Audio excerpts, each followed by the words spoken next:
Data-driven culture through a FireStat system that will help empower folks in the fire stations and at the highest levels of management.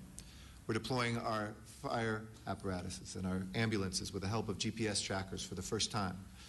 We're hiring our first new recruit since 2009 and keeping that momentum going to rebuild the strength of the numbers of this department. And we're also doing that through a reformed system that levels the playing field, making sure that we get the very best firefighters we can. Right now, the men and women who wear the uniform, who are here with us today, have to lead a department that is funded at a fraction of what departments throughout the country are.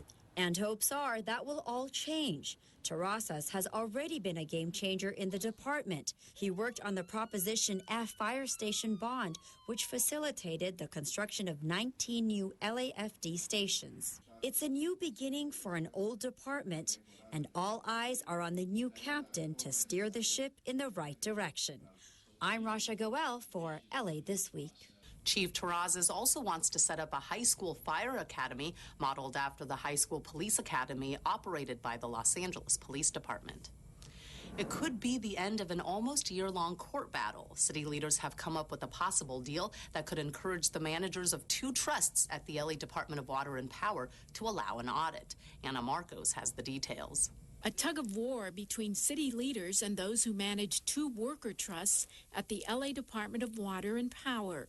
At stake, $4 million. The city recently refused to release the money to the Joint Training Institute and the Joint Safety Institute, which oversees safety and training for DWP workers, unless the 2 trusts open up their books.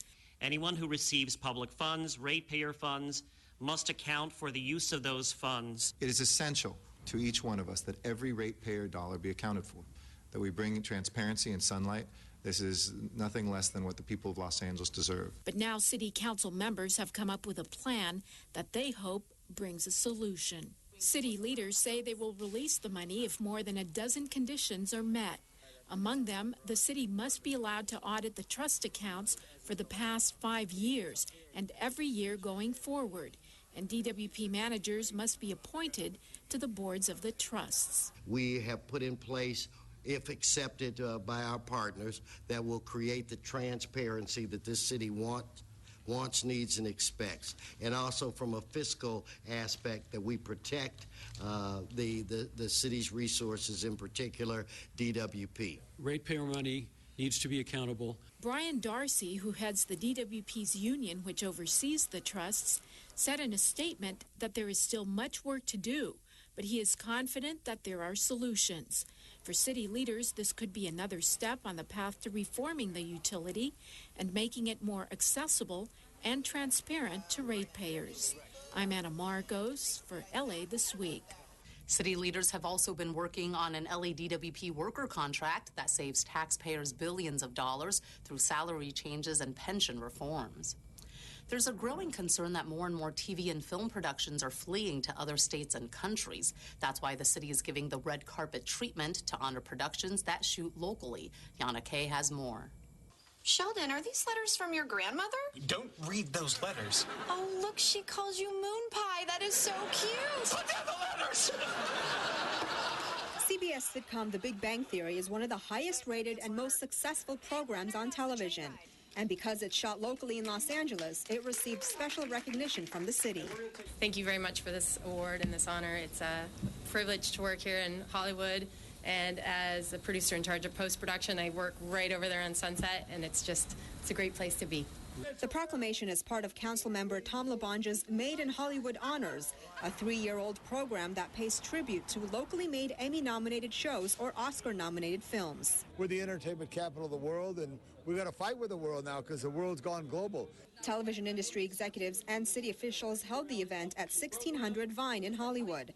The reality dance show Dancing with the Stars also received a proclamation, along with a handful of other shows. Several stars were on hand to show their support, such as actress Charlene Tilton, most famous for her role as Lucy Ewing on Dallas. We employ thousands and thousands and thousands of people and give a product that uplifts, makes people think, and is art and wonderful, and it's important that we keep it here. A total of 13 dramas were made in the state this year, largely due to California tax incentives. And if it wasn't for those credits, 2013 and 14 would have been the worst year on record since 2006 for locally produced dramas. According to a report by Film LA, these tax credits are helping to stem so-called runaway productions to other states and even countries, but they're not enough. And Golden Globe winner actress Diane Cannon can't help but express her frustration. New York quadruples in tax incentives to what we have here. New York! Why? This is Hollywood. So I would like to see our state assembly and our legislators get it together. I would like to have Governor Brown sign that bill. And that bill is AB 1839, which is currently making its way through the state legislature and will hopefully get signed by Governor Jerry Brown. So far, so good. It's been universally supported, and it's a jobs bill providing incentives that will keep production in the state of California, not just Los Angeles and LA County and Hollywood, but the state of California, and it keeps us competitive with New York. If the bill passes, officials hope the state will be hearing action more often. I'm Yana Kay for LA This Week. And since Yana filed the story, a state Senate committee has approved AB 1839, a $400 million film tax incentive which rivals New York's. The bill is headed to the Senate floor. The world's largest rubber duck is about to make her debut in LA at the port. But as LA prepares for her arrival, Anna Marcos gets a preview peek at her smaller prototype. Just about everybody who sees the big rubber duck on the City Hall steps wants to pose with the duck, touch the duck, and hug the duck. Oh, the yellow little duck. There are council members hobnobbing with the duck, photographers taking pictures of other photogs posing with the duck lovers with duck-colored lenses, little duck lovers, big duck lovers, people taking selfies, people posting pics with the duck. So why the fuss over the yellow critter? Do you like rubber duckies? Uh-huh.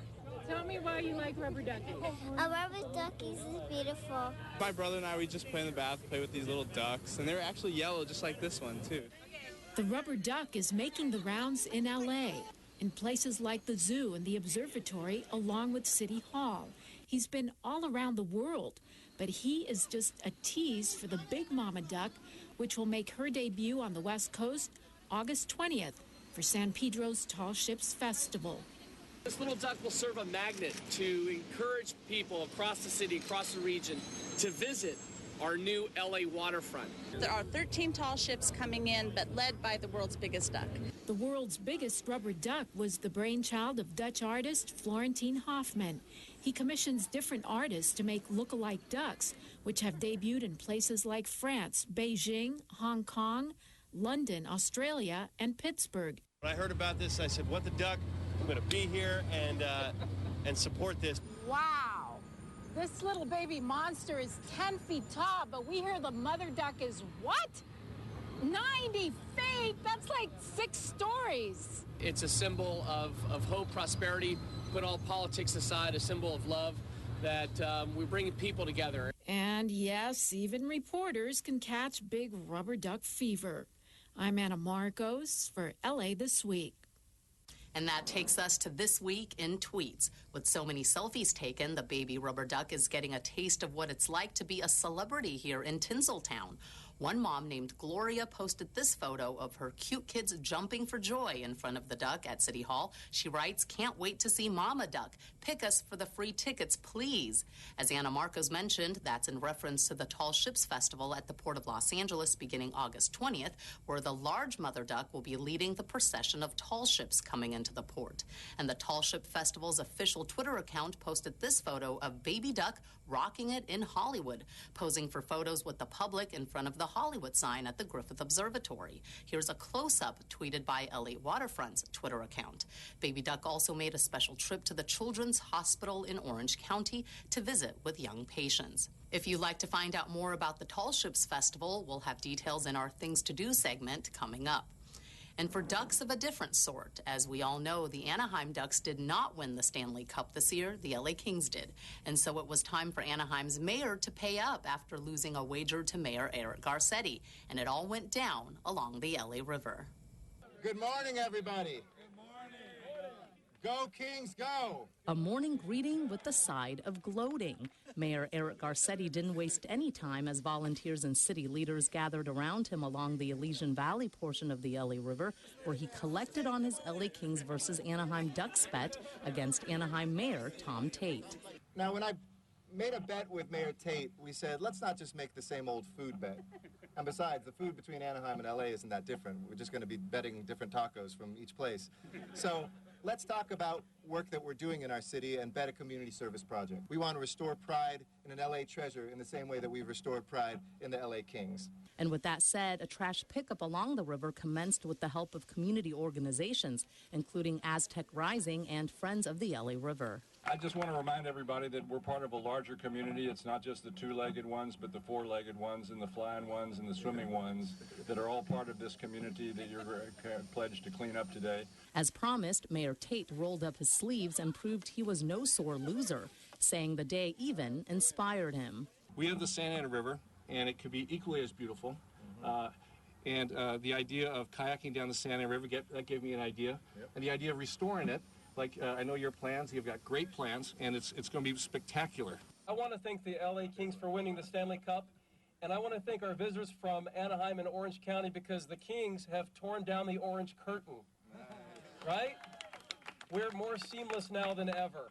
And it was a day of goodwill and good news. Mayor Garcetti announced Northeast Trees just received a $30,000 grant to begin planting trees along the river in Elysian Valley, further helping to bring life back to the LA River. And we saved this photo for last. Craig Samborski of the Tall Ships Festival shared this picture of Mayors Garcetti and Tate with Bailey at the LA River cleanup, posing with the baby rubber duck. And it's not just the river that's getting a sprucing up. The Great Wall of Los Angeles mural has been a big attraction for visitors over the years, but it was looking a bit worse for wear. Anna Marcos takes us to the annual cleanup for the iconic mural. A bubble bath for the longest mural wall in the world isn't exactly like your typical bath time. We are talking high-velocity water spray and a special earth-friendly solvent to cut through all that chemical pollution, fertilizer, and grease. But yes, the Great Wall of Los Angeles is due for a shower. It's an annual effort to preserve this largest monument to interracial harmony in America. The Great Wall of Los Angeles was created in 1976 in a neglected ditch in the Tujunga Wash that had become an eyesore. More than 400 students, artists, and residents, along with a group called SPARK, the Social and Public Art Resource Center, turned the ditch into a work of art and source of local history over the course of 5 summers. Then 3 years ago, the artwork, which is often inundated by water from the LA River, was fully restored.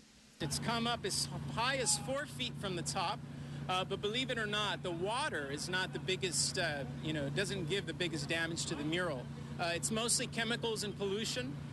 Chemicals that are applied onto the top of the landscape above us, the Tujunga Greenbelt. But the 2,754 feet of mural art is about to grow longer. Believe it or not, the mural is not finished.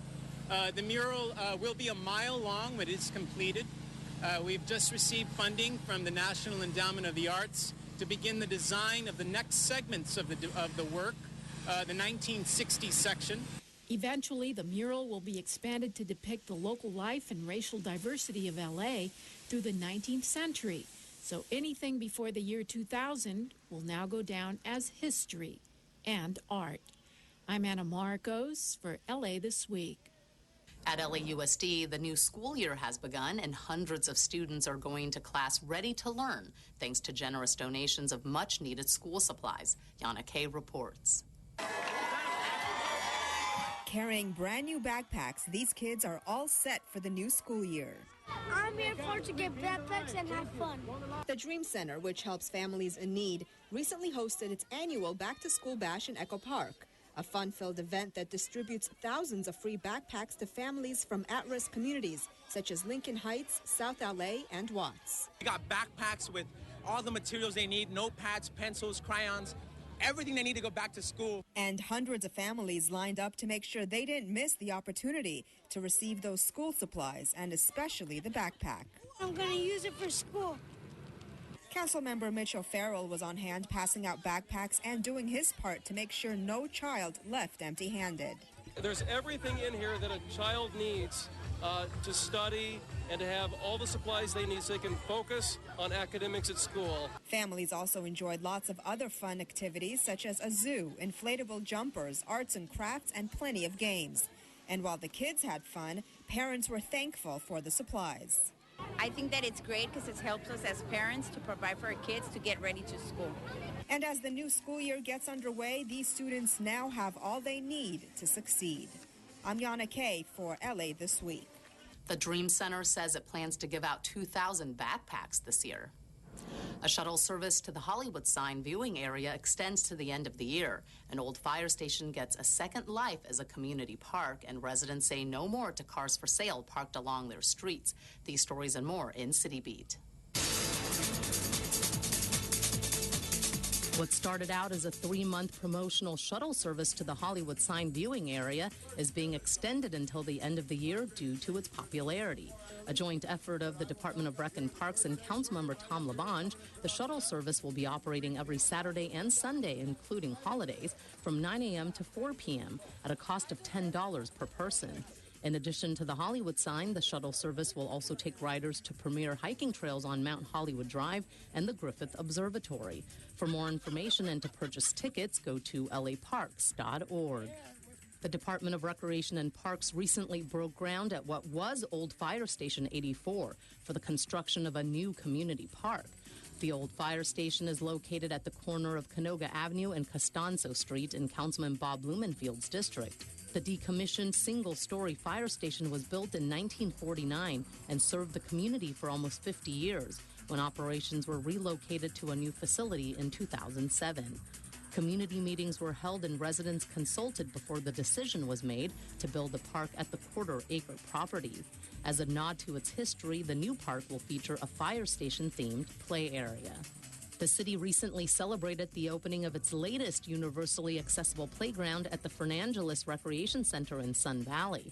The new inclusive playground with an agricultural theme designed by Shane's Inspiration features a play area that integrates fun farm elements like a bright red barn and a green tractor. The project is part of a collaborative venture between the Department of Rec and Parks, First 5 LA, and Shane's Inspiration to increase the number of accessible playgrounds in the city. Councilmember Nury Martinez is calling for the elimination of cars for sale parked on residential streets in Arleta, saying it's a quality of life issue for area residents. Martinez has introduced a motion to ban individuals from advertising and selling personal cars on certain streets in Arleta. This after residents reported a growing number of cars consistently parking on Van Nuys Boulevard and Woodman Avenue for the sole purpose of displaying them for private sale. Residents said those cars monopolize on-street parking, produce motor oil leaks, and are a source of visual blight in their neighborhoods.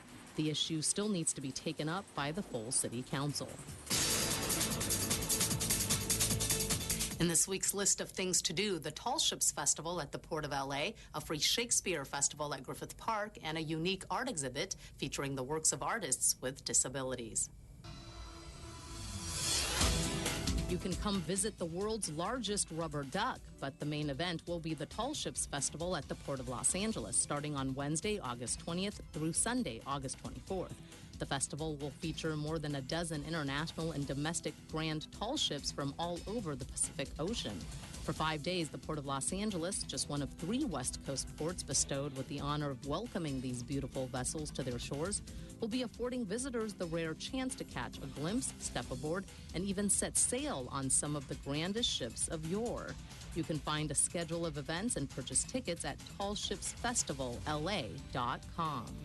This summer, visit a small Italian provincial 1950s town when independent Shakespeare Company brings a bit of La Dolce Vita as it presents its take on one of Shakespeare's most loved comedies, The Taming of the Shrew.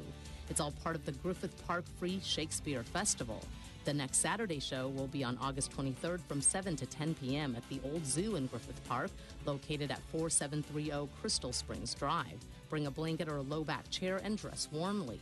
For more information, go to iscla.org. The Chinese American Museum, located at the El Pueblo Historical Monument, has a new exhibit called Trans-Pacific Ties, bridging Hong Kong and Los Angeles through art. That will run through mid-December. The exhibit, comprised of the works of more than 40 artists with disabilities, emphasizes the talents of two groups separated by the Pacific Ocean but united in their shared passion for art. The Chinese American Museum is located at 425 North Los Angeles Street. More info can be found at camla.org. LA This Week will take you inside the exhibit in an upcoming episode. And that's a look at some upcoming things to do. As we showed you earlier, the city continues to clean up and improve the LA River, but it's not all work and no play on the river. Our own Rasha Goel decided to get adventurous and took along videographer Casey Chung for a kayaking trip. Ever thought of kayaking on the LA River? Well, I have, and I finally decided to give it a try for the first time. And what better tour guide to have than Bruce Saito, Executive Director of the LA Conservation Corps. The Paddle the LA River program gives people a taste of the history and beauty of a river that is considered a vital part of the city. The intent and idea was to, one, provide recreation for all Angelenos in Los Angeles and visitors as well, but also to provide a greater awareness and education to the LA River. The LA Conservation Corps, a nonprofit that provides at-risk youth and young adults with job skills training and work experience, is providing this awareness with their guided kayak tours along the 1.5-mile natural bottom stretch of the LA River. In the past, I had reported on this program from dry land, but getting into the kayak myself allowed me to truly appreciate the LA River.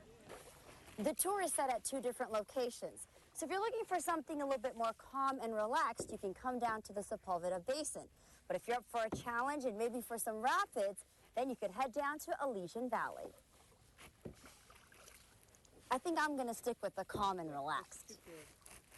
It's all part of the LA River Revitalization Plan to transform the neglected waterway into a 51-mile greenway with a bike path, parks, public art, and waterfront businesses. Recently, a $1 billion restoration effort to fix an 11-mile section of the river from Glendale to downtown LA was slated, thanks to an agreement between the city and the federal government. Besides maintaining and enhancing these green and open spaces, there's got to be a balanced approach to it. So there's going to be some development, well thought out and planned development. Coming down to the LA River has been an eye-opener for some. I loved it. It was very safe and very quiet and very pretty. You wouldn't think that the LA River would actually be pretty, but it is. It was really fun kind of seeing that the LA River isn't as gross as everybody thinks it is. And of course, one wouldn't know until they get their feet wet. In Balboa Park, I'm Rasha Goel for LA This Week. Kayak tours are offered 4 days a week and will run until mid-September. For pricing and other information, check out paddlethelaRiver.org. And that's going to do it for this edition. Thanks for joining us. I'm Ellen Chang. A reminder that you could catch us online at lacityview.org. You can also follow and like us on Facebook. We leave you now with more of the LA River. See you back here next week for more of LA This Week.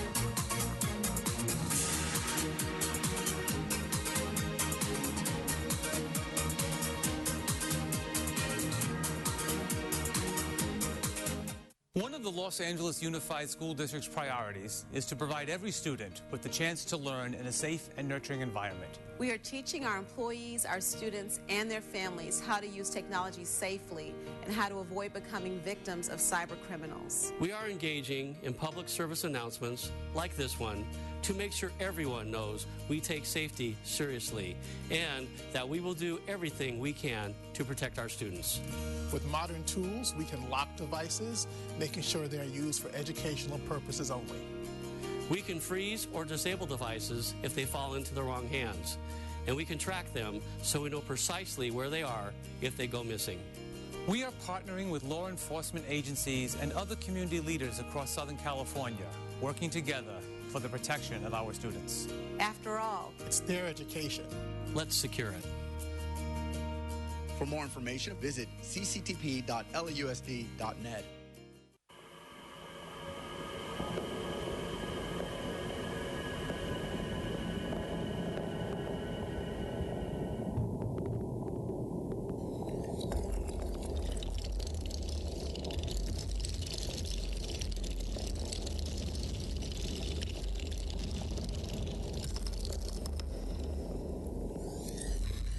California is earthquake country. We're all in this together.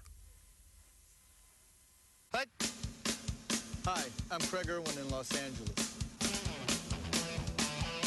Hi, I'm Trenton Irwin, and you're watching LA City View, Channel 35, Our City, Our Channel.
Once.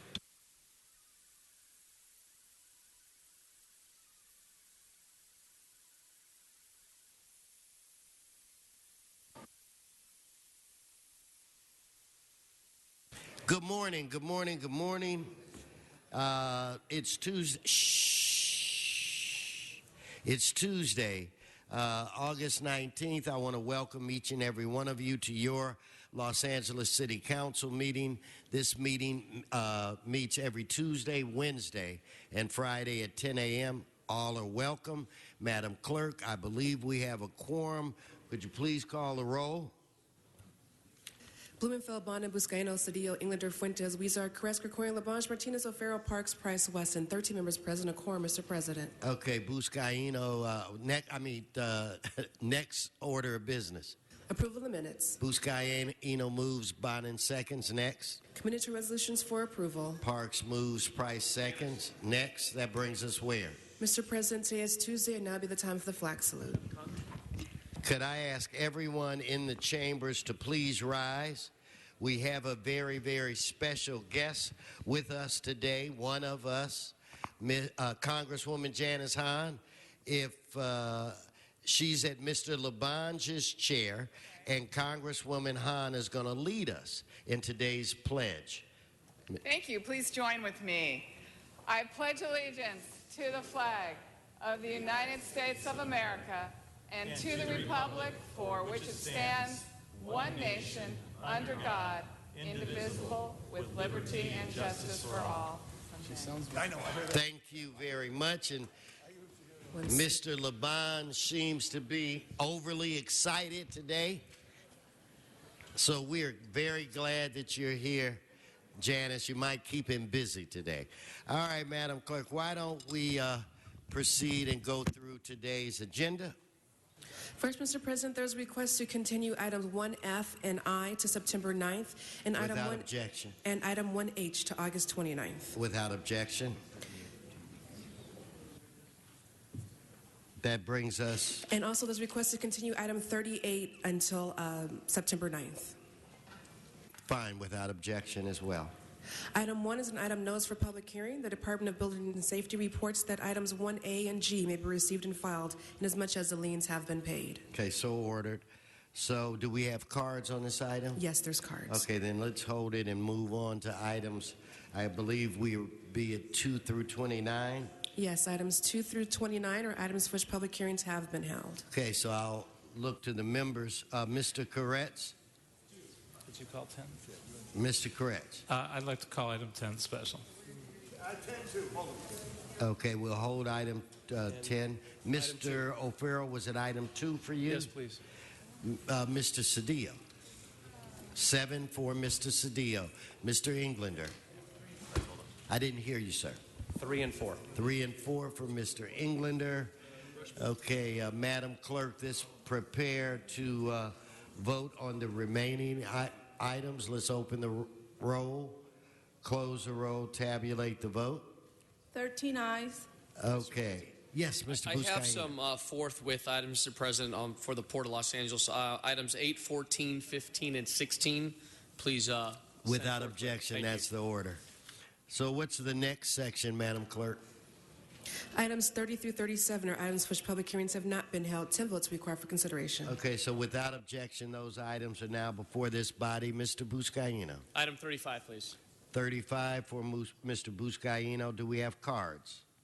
Yes, cards on items 30, 31, 32, 33, 36, and 37. So is there anything left?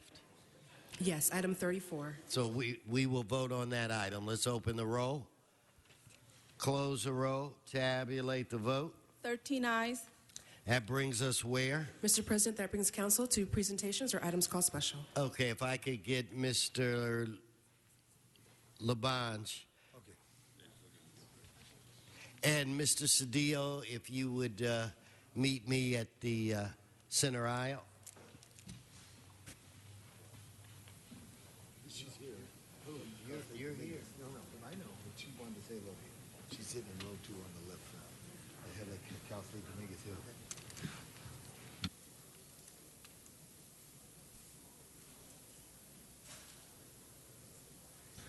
Please welcome the President of the City Council, Mr. Herb Wesson, and Councilman of the 1st District, Mr. Cedillo, for special presentation.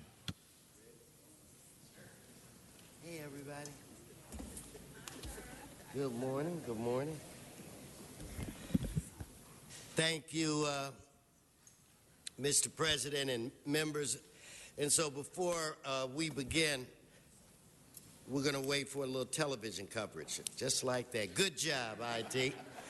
So if I could ask our special guest, Mr. Cedillo is my special guest.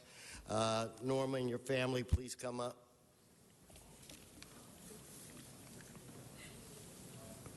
Please, come on, don't be shy. Thank you. Raul. Members, I am very honored to represent probably one of the most diverse districts in the city of Los Angeles. In fact, when I look at the district that I represent, it reminds me of the United Nations building or whatever. We are so diverse. So when I was approached by Raul, which is Raul area, this young man here is a leader in the El Salvadorian community, to recognize a very fantastic woman, I jumped at the opportunity, and I'm very proud that Mr. Cedillo stands with me today, because it's my understanding there's a personal relationship of sorts between Norma and Mr. Cedillo.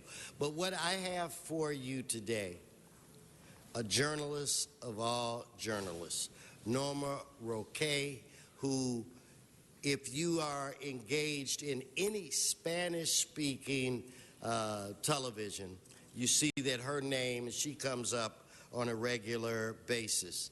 She's had a career that has spanned over 26 years, and she's a member, or has been a member, of the award-winning news team at Univision's KMAX Channel 35. You see her at 6 p.m., you see her at 11. Excuse me, Norma. Shh. Mr. President? Got it. Thank you, sir. Sergeant? I don't want to do it from here, but I will. Anyway, we bring to you an individual whose talents have not gone unnoticed. We have an individual who has been recognized with several awards throughout her career. She has received 2 Emmy Awards, one for Best Investigative Report, the other for Best Report of a Human Interest Story of sorts. 2 other Emmys, if I have this correct, one for being a live reporter and the other for being part of the #1 news team. She has won 3 Golden Mics and has been recognized by several entities within the state of California. Since we do have a special visitor with us today, Congresswoman Janice Hahn, Norma was honored by the United States Congress. She was honored by the California State Assembly, by the County of Los Angeles, the State of California's Department of Social Services, the Northern California Hospital Council, the California Chamber of Commerce of El Salvador, and many others.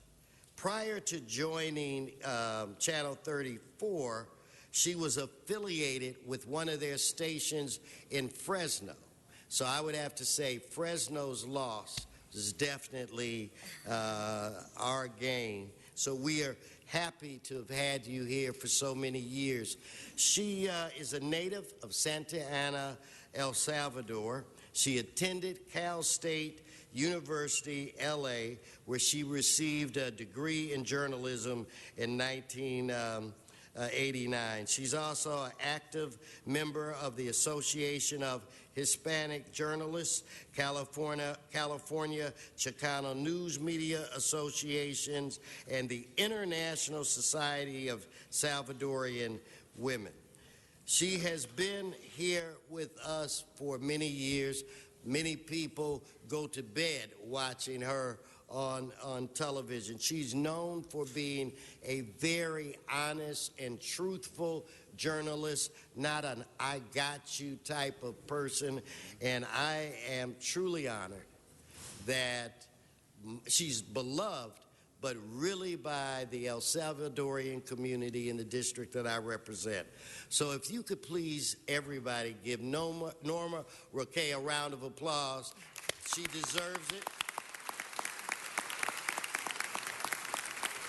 I would now like to ask Mr. Cedillo to come up and properly roll R's and all of the things that I butchered, but I have a contest with Mr. Cedillo, and Mr. Cedillo, I will be back, and I'll be able to roll a R too. Gilbert Cedillo. Thank you, sir. What an honor. Thank you. Thank you, Mr. President. No. Thank you. Norma Roque is a giant. You know, all of us get our news from various sources, and those who watch television, ABC, CBS, NBC, CNN, MSNBC, whatever your source, I want you to think about their magnitude, their reach. This is very important to us as policymakers, important for us to communicate. But you have to appreciate that Univision is the largest broadcasting network in North America.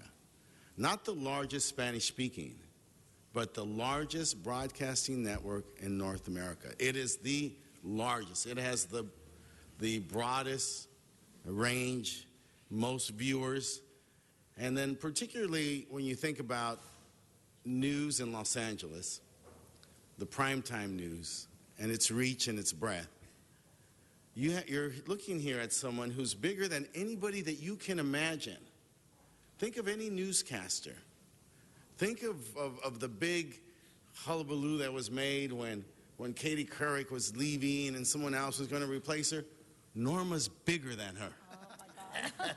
Much bigger than her. Oh, my God. You think of Barbara Walters and her talk show, and is she going to be on and not be on? Norma's bigger than her. Oh. More people, as the president said, go to bed listening to her. She's a voice of integrity. She's a voice of truth. We have a special relationship because we've worked so long on so many issues important to the Spanish-speaking community. The DREAM Act, the driver's license.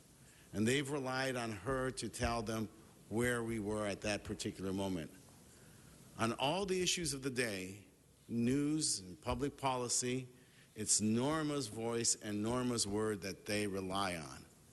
And so I want you all to appreciate the significance of this moment, to have one of the most important voices in public policy in North America standing here with us.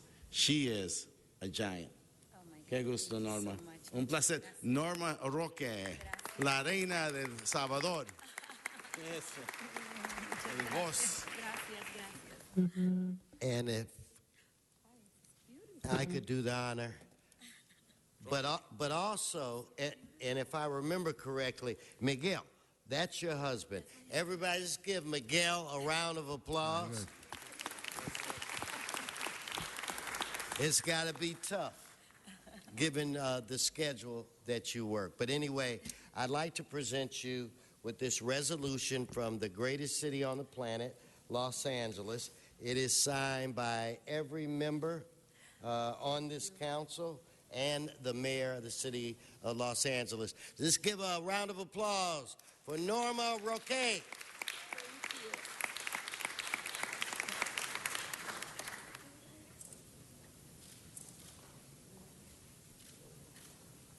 Would you please share a few words? Thank you so much. Thank you. This is what an honor. As a reporter, good morning, everyone. I'm just so happy to be here. I'm so emotional.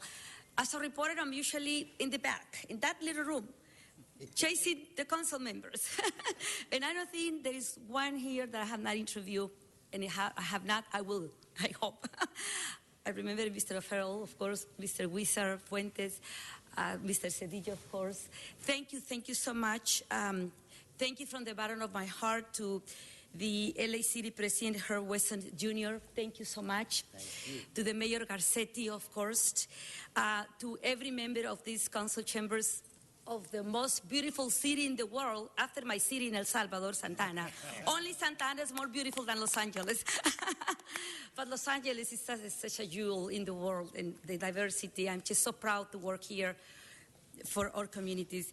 Thank you, Mr. Oscar Dominguez, Raul Claros, Araceli Mejia, and Sonia Saldiva from the Salvadorian Corridor. Thank you very much to El Salvador Corridor and the Latino Coalition of Los Angeles, MAC. Thank you to my husband, Miguel Medina, my best friend, my best teacher, my mentor, my everything, my best chef, and everything else. Thank you, my love. Thank you for making it. We're here together in this beautiful city. Thank you again to Mr. Herb Wesson, Mr. Gil Cedillo. Thank you for always being there for the Latin American community, for the Salvadorian and the Mexican community, in every community. This honor makes me want to work at least 25 more years as a journalist. At least 25 more years. And it's a commitment to work not only for the Salvadorian, Central American, and Mexican community, all the Latin American community, but the Afro-American community as well, the Anglo community, the Armenian community, the Jewish community, all these beautiful communities that make Los Angeles such a very special place. I am here to help your voice be heard. Not to be your voice, but because you have your own beautiful voice, but to have your voice heard with the council members and in the country. Muchísimas gracias. Qué honor estar en este lugar tan bello. Muchas gracias. I feel humble. It's an honor. Thank you again from the bottom of my heart. Muchas gracias. Thank you. Congratulations, and thank you very much, Norma. Mr. Cedillo, Mr. Wesson. Thank you. Mr. Huizar. Norma. Mr. President, I just quickly wanted to add my voice to this recognition. And Norma, when I first met you at the school district, it's important to have reporters like you that really understand the issues, understand communities, and understand the parents. And I remember you going there and taking every story with such care, but you really understood the nuances of what was going on because of, after all, the school district's over 70% Latino with parents, the majority of them don't speak English, but you're able to communicate with them to get a fair, objective story out. And I remember that from many years ago, and you continue to do that. This recognition, Mr. President, Mr. Cedillo, is well deserved. Felicidades. Thank you very much. Thank you for your kind words. Gracias. Thank you all. Thank you. Congratulations. Gracias. Thank you. Madam Clerk, what I'd like to take is number 30 out of order, if I could, please. 30, it's the appointment of the Commissioner for the Department of Water and Power. And Mr. Felipe Fuentes, would you call that in, Madam Clerk? Item 30 calls special for cards. Okay. Yeah, we're going to start. Come up to the center table, please, so that we can get a good look at you, Mr. Levine. Colleagues, I'm very excited about this reappointment. We've had the opportunity to work together now at the Department of Water and Power to try to undo some of the challenges that the utility has been facing. Some that we know have been political in nature, but a lot of it sort of structural and the infrastructure of the utility. We've had some catastrophic incidents with the system, which speaks to, I think, the real need to make sure that we are not deferring any additional maintenance into the future, but having a steady hand on how it is that the utility functions and budgets its very valuable resources, all tempered with the need for us to be mindful and cognizant of the ratepayer. And I'm proud to say that Commissioner Levine, Congressmember Levine, has done a tremendous job at the helm for the very short time that he has been chair of the board. And I'm very excited about his willingness to continue his stewardship to the city of Los Angeles in this capacity. And I recommend, colleagues, that we emphatically support this candidate and reaffirm his appointment to the Department of Water and Power Commission. Thank you, Mr. Fuentes. I have one card. Dr. Tom Williams, followed by John Walsh.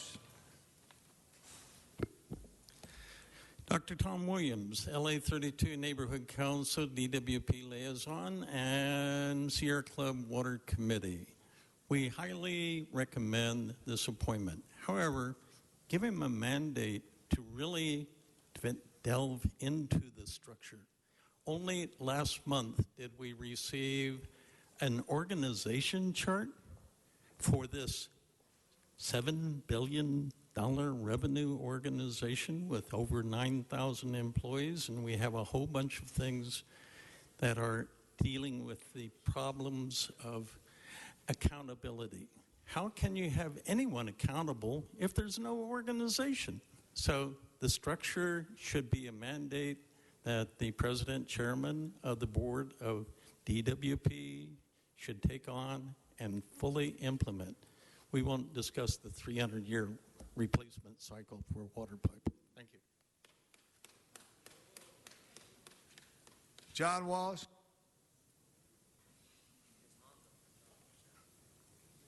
John Walsh, blogging at HollywoodHighlands.org. We deserve an apology. You're the boss. You're in charge of the Water Commission. You didn't know that pipe at UCLA had Mr. Walsh, could you address the council, please? Mr. Levine? Okay. It got a D. It got a D, and it wasn't even on the long, long list for repairs. Who's responsible for the UCLA flood? Nobody? No. Mr. Mel Levine, whatever he wants to say, is responsible. This is a chance to apologize. And I'm telling you right now, that's just the first big rupture. The worst flood in the history of the world destroyed a university. And now you're going to give them a 15-0 boost, a vote of confidence. And that's why I say to everybody who's watching us all over the United States, stay away from this city. It's on a death trip. And we're sorry, Mr. Levine, that you're not still in Congress. You decided to run against a nobody named Barbara Boxer. The Waxman-Berman machine said that he was going to win, and he lost his congressional seat. You'd be a big leader in Congress now, and instead of what you are.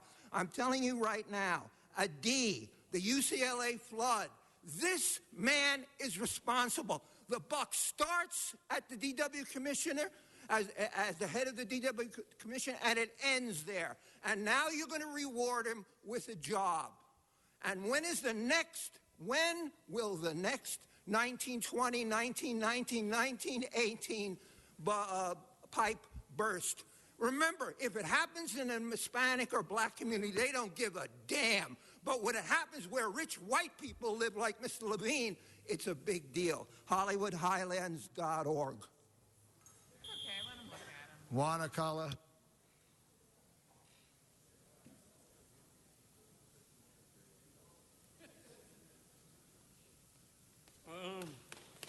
On the positive note to what Mr. Welch was saying, I saw a lot of people swimming, having fun at the campus for a change, a day off, no more academia for the day. You know, it was kind of cool to have a pipe burst in the middle of a university. People were having fun for a change. Speak to the appointment, please, Mr. Alcala. Well, are you a good guy, or would you say you had nothing to do with the pipe bursting? See, he wasn't even there in 1920, so what the hell? Let him be. Okay, fine. Mr. Herman.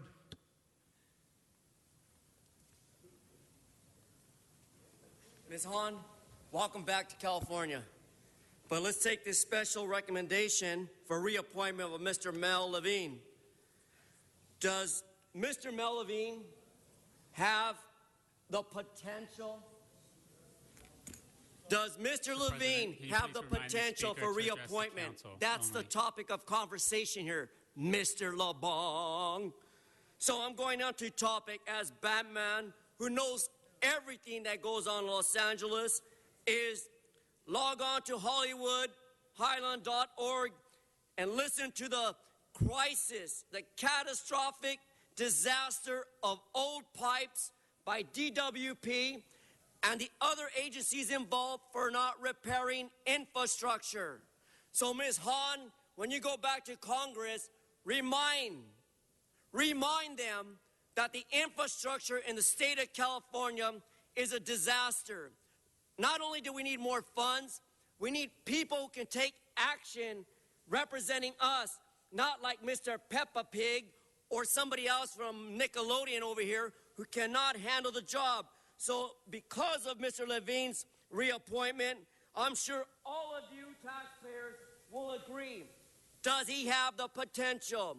Any comment, Mr. Levine? No, thank you. Welcome to California. Welcome to LA. Batman demands action. The speaker Fix should our address pipes, the council Fix only. our streets. And again, we need water, not droughts. We need water, not droughts. I'm against the bond for more water. Jerry Brown, take it back, step back. You're still in LA, buddy. And if you don't got the formula, the measure of what? You need to stay on integrity, topic, sir. then I say to you, city attorney, get on the ball and work with our governor to fix the problems of broken pipes in Los Angeles. That completes the public comment. Mr. Fuentes, to close. Thank you, Mr. Labange. Colleagues, Mr. Levine's, Commission President Levine's record is unprecedented. His leadership in the legislature, in Congress, conservation, renewable energy, incredibly important to this utility, which is amongst the largest in the country, as you know. And we are pivoting from a gray stack to a green stack economy. This is the fundamental part to that success, colleagues. This utility is a cornerstone with its ability to deliver clean, safe, reliable water and power. It's the cornerstone to our economy. So, Mr. Levine, in my close, I just wanted to hear from you as what you see on the horizon here for the utility, some of the important issues that we need to be monitoring, watching, and planning for, and innovation that you think that we can bring to bear to the utility. Thank you very much, Mr. Chairman. Thank you very much, members. First of all, I very much appreciate your gracious and generous comments, Mr. Chairman. And on a personal note, I should say that I feel very privileged to serve the city of Los Angeles in this capacity. When I was asked if I would be interested in serving on the DWP Commission, I shared with the mayor that I had not had experience in this area recently. I had some sort of 50,000-foot level experience many years ago, both in Congress and in the state legislature, and it would be a learning experience, and in fact it has been. The DWP is a magnificent agency. It has a storied history. It has a fabulous workforce. And as the chairman notes, it has an extraordinarily important set of missions, both on the water side and on the power side. It is the largest municipal utility in the country, and it does a remarkable job. Obviously, there are a number of challenges before the commission, some of which we have seen recently. The UCLA accident is among those. We do need to be more focused on infrastructure. We do need to do what we can in order to deal with what is an aging infrastructure, both on the water side and on the power side. Having said that, our agency is in better shape. Our utility is in better shape than most of those around the country. That's not a high bar, but we should put it in perspective. They have a series of challenges because of the quantity as well as the age of the infrastructure on the water side and on the power side. And we need to be very vigilant with regard to it. Mr. Chairman, you're right. We're in a period of transition. We're in a period of transition from the more traditional power sources, coal in particular, moving toward as aggressively as we can renewable resources. The Board of Commissioners in a recent meeting increased by 50% our energy efficiency targets from 10% to 15%. It's a target that we can meet. It's challenging, and it's consistent with doing everything we can to move toward renewables. We're also committed to doing everything we can on the renewable side. Our mayor is committed to the reform of the DWP. He's committed to making DWP the most responsive and capable utility in the country. And I believe that we've made some initial steps along those lines. We are also very privileged to have now a marvelous general manager. I happened to see her over your shoulder.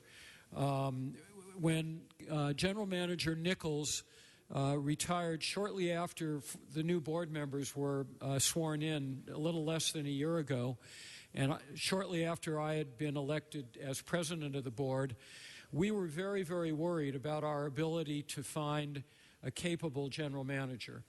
I was asked to be part of the team that looked for a replacement for Mr. Nichols, and I found that as I reached out to a diverse variety of sources in a variety of different communities, the one name that kept coming up was Marcy Edwards. I was told by a number of people that I respect in a range of different areas that if we could get Marcy Edwards to be our general manager, we could not do better. And in fact, we have Marcy Edwards. She's been here a relatively short time, 6 or 8 months. I don't know exactly the number of months, but she has done how many months? 5. Seems like 6 or 8. She's already established herself. She's so well regarded from the inside, where she spent some 25 years working her way up the ladder at the Department of Water and Power, and she's very respected from the outside, having been both the utility head and subsequently the city manager in Anaheim. So I believe we've got a very good team in place as we move toward as much of a renewable system as we possibly can, and at the same time keep focused on making sure that we keep the lights on and we keep the water running. I can commit to you, Mr. Chairman, that we are determined to do everything we can to turn the DWP around, to deal with the major challenges we have, and to make it once again, a standard for the rest of the country to look up to, and something that will reflect the leadership that the city of Los Angeles justly deserves around the country, not only for utility success, but more broadly. Very good. Thank you, Commission President. Colleagues, it's clear to me at the helm we've got a governance structure that is in capable hands. We've got a management in Ms. Edwards that's going to be tremendous for this utility. And, of course, the thousands that are in the rank and file spell for a very good recipe for success here. Colleagues, I urge an aye vote. Very good. And Mr. Cedillo puts his button. And we stand, Mr. Cedillo, at the City Council. Okay, you're not in Sacramento anymore. Don't try that. I'm still getting used to this. Are we standing? Are we sitting? Are we standing? You bring incredible sage experience, a rich resume of doing things, working with all people from different points of views. Mr. Fuentes said it best, we are in capable hands.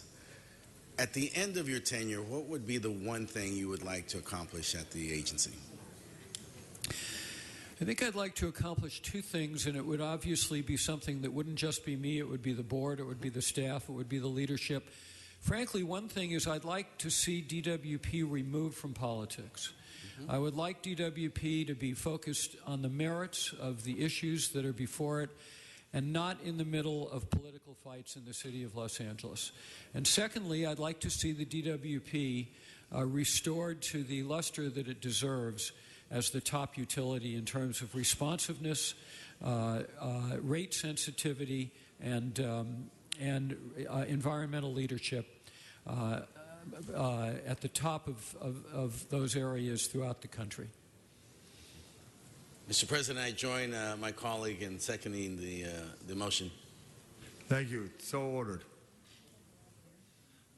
That being said, you're complete, Mr. Cedillo? Yes, sir. Thank you. Let's, Madam Clerk, let's open the roll on this, close the roll, tabulate the vote. 14 ayes. Congratulations, Commissioner.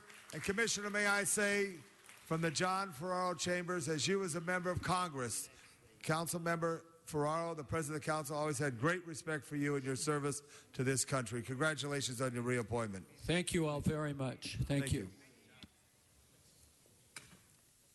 Next item will be 35. Item 35, called special by Councilmember Buscaino. Substitute resolution has been circulated. Thank you very much.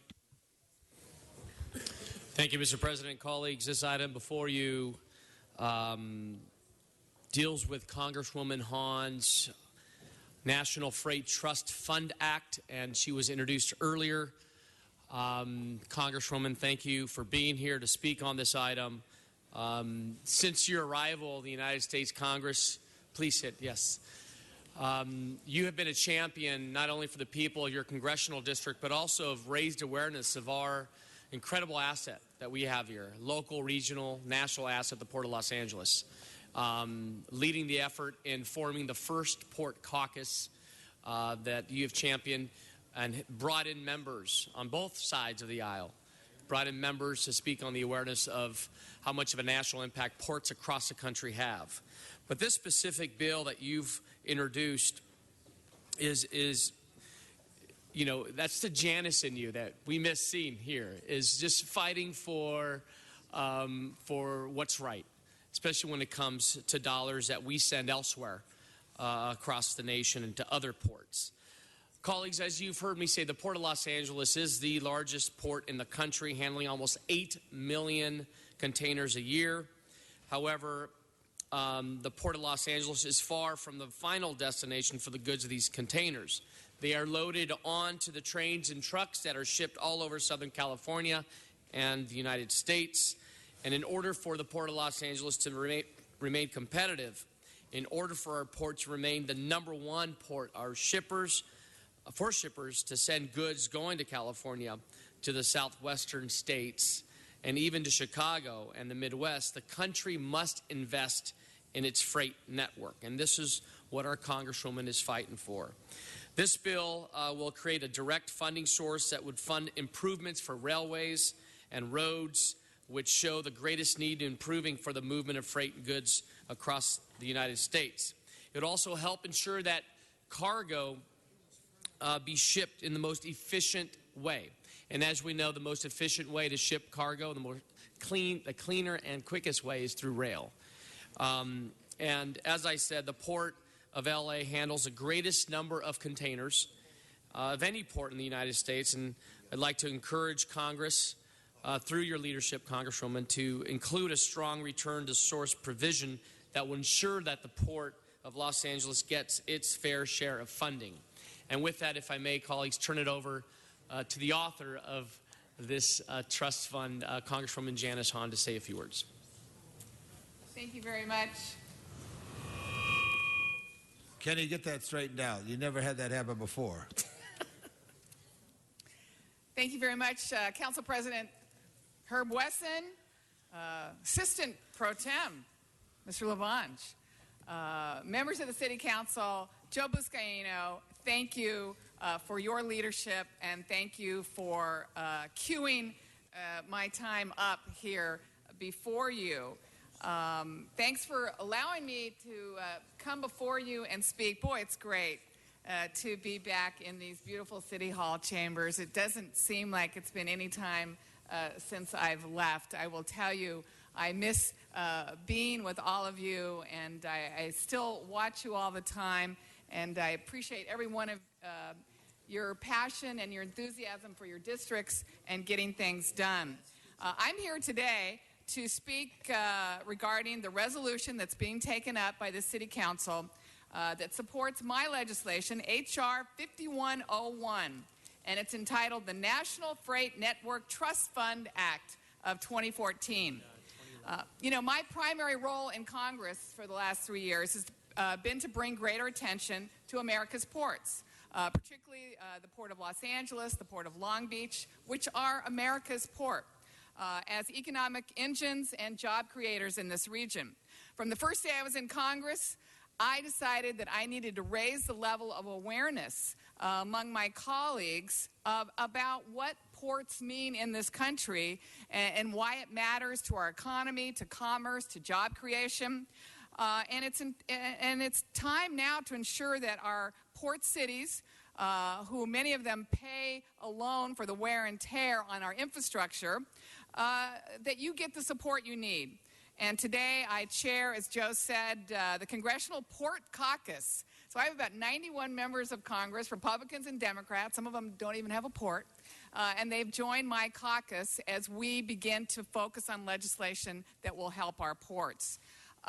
We've changed policy to increase funding for the Port of Los Angeles. Just last month, my bipartisan amendment passed the House overwhelmingly to increase funding to our ports next year by $57 million.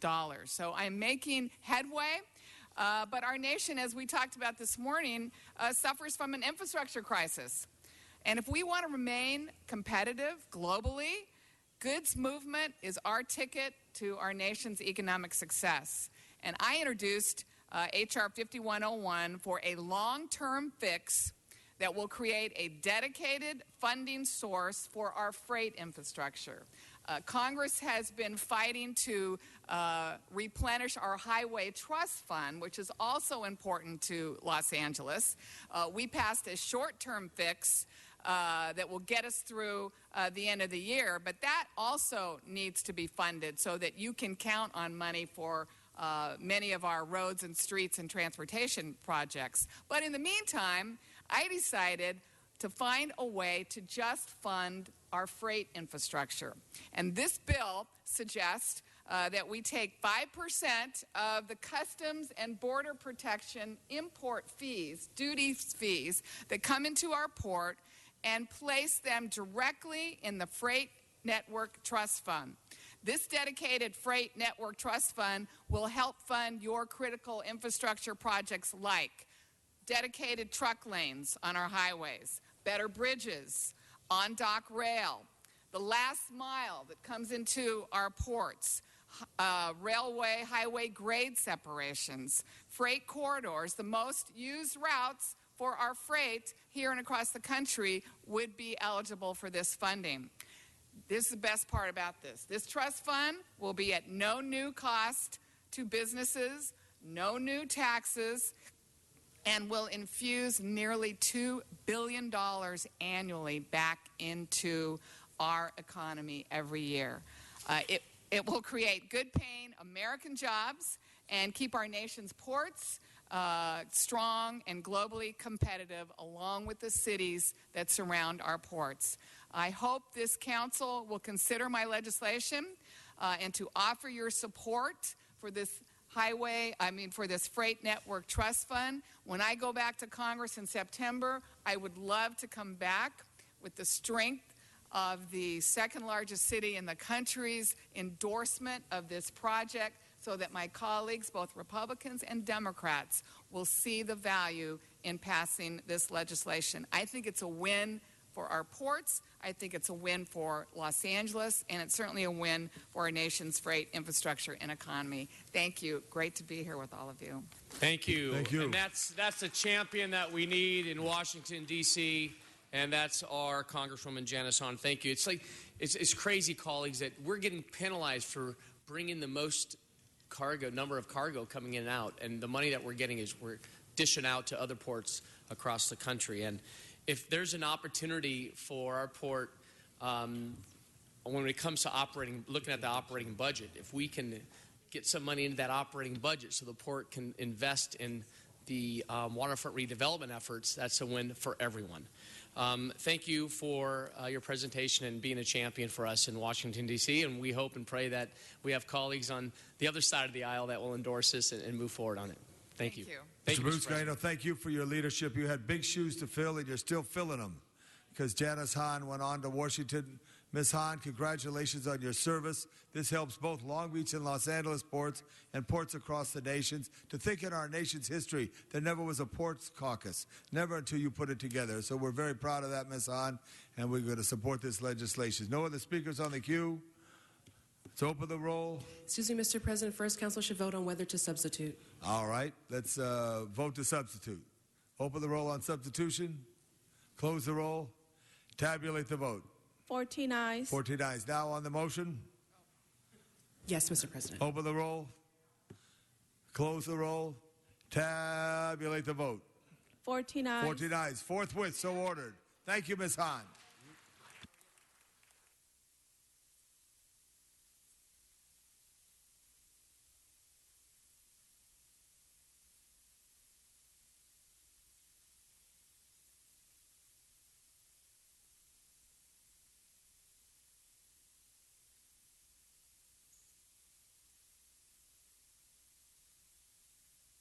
Okay, Madam Clerk, let's now do item 7. Rushmore, wait, I just saw him. We can get you to come forward. It's my understanding that public comment has been satisfied on this issue, so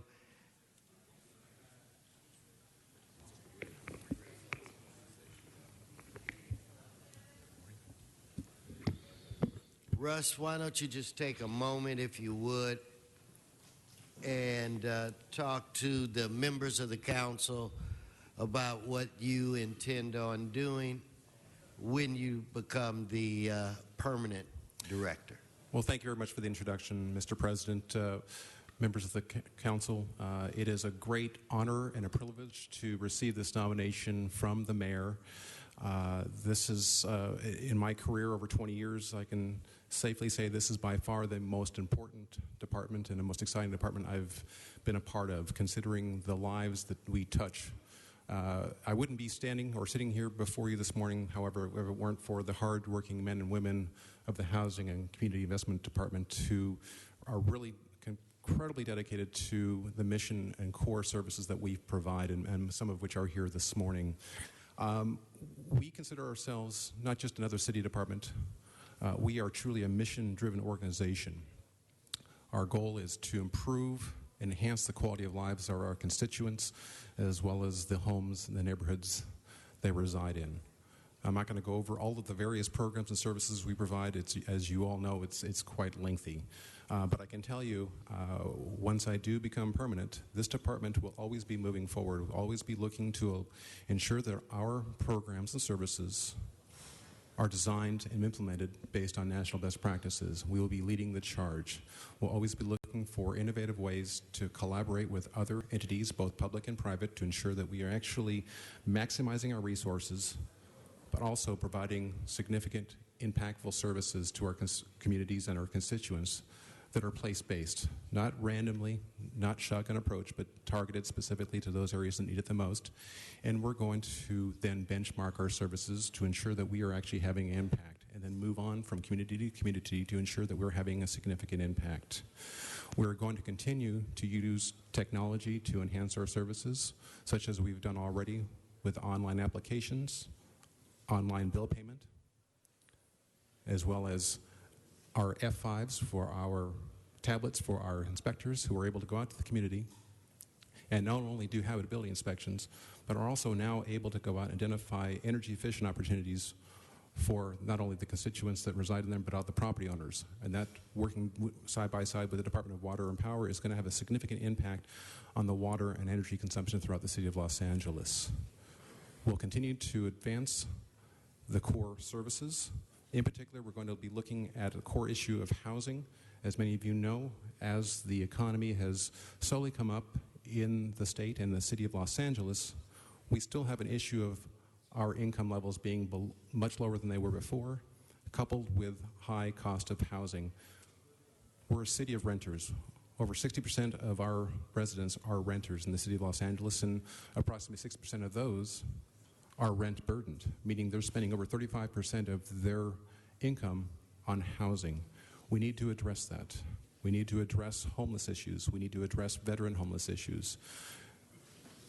We have a crisis here in housing, and we're going to work together with the mayor, with the council, to truly identify what our goals are and means by which to identify resources, but also legislative fixes to be able to address that on a go-forward basis. It's not one item that's going to fix that. It's not one item that's going to fill that gap. It's going to be a collective number of actions that we need to take collectively in order to address those issues in the city of Los Angeles. We'll work side by side with you to address those to help improve the quality of lives of our constituents. I'll open to any questions you may have. Thank you. If we could now hear from the great chair of the Housing Committee, Gilbert Cedillo. Mr. Rushmore, we're very excited about the prospects. Tell us a little bit about what we need to do to, as you indicated, we have a housing crisis. What do we need to do to increase housing stock? What are the things we can do to really facilitate those who are developing or desire to develop in our districts? Then talk about a little bit about that as it relates to the job centers in the city, specifically what's near and dear to Mr. Huizar downtown. What are some of the things that we can do to make sure that we have housing available to close to where people work? Well, thank you for the question, Councilman. And you stated it, housing. It's not just affordable housing. We have a housing shortage in general in the city of Los Angeles, and it plays out not just in the low-income individuals, but it plays out across the city. Middle-income individuals are also rent-burdened, and you're seeing it in the overcrowding of both single-family homes and multifamily homes where you have illegally converted units and garages and the like. It's become a serious problem. So when we look at addressing the affordable housing as well as housing stock, again, it goes to not just financing. We have obviously, you've heard me petition in committee and council looking for boomerang funds. There are Prop 41 dollars that are $600 million that are going to be made available for housing for veterans. But that's a one-time shot.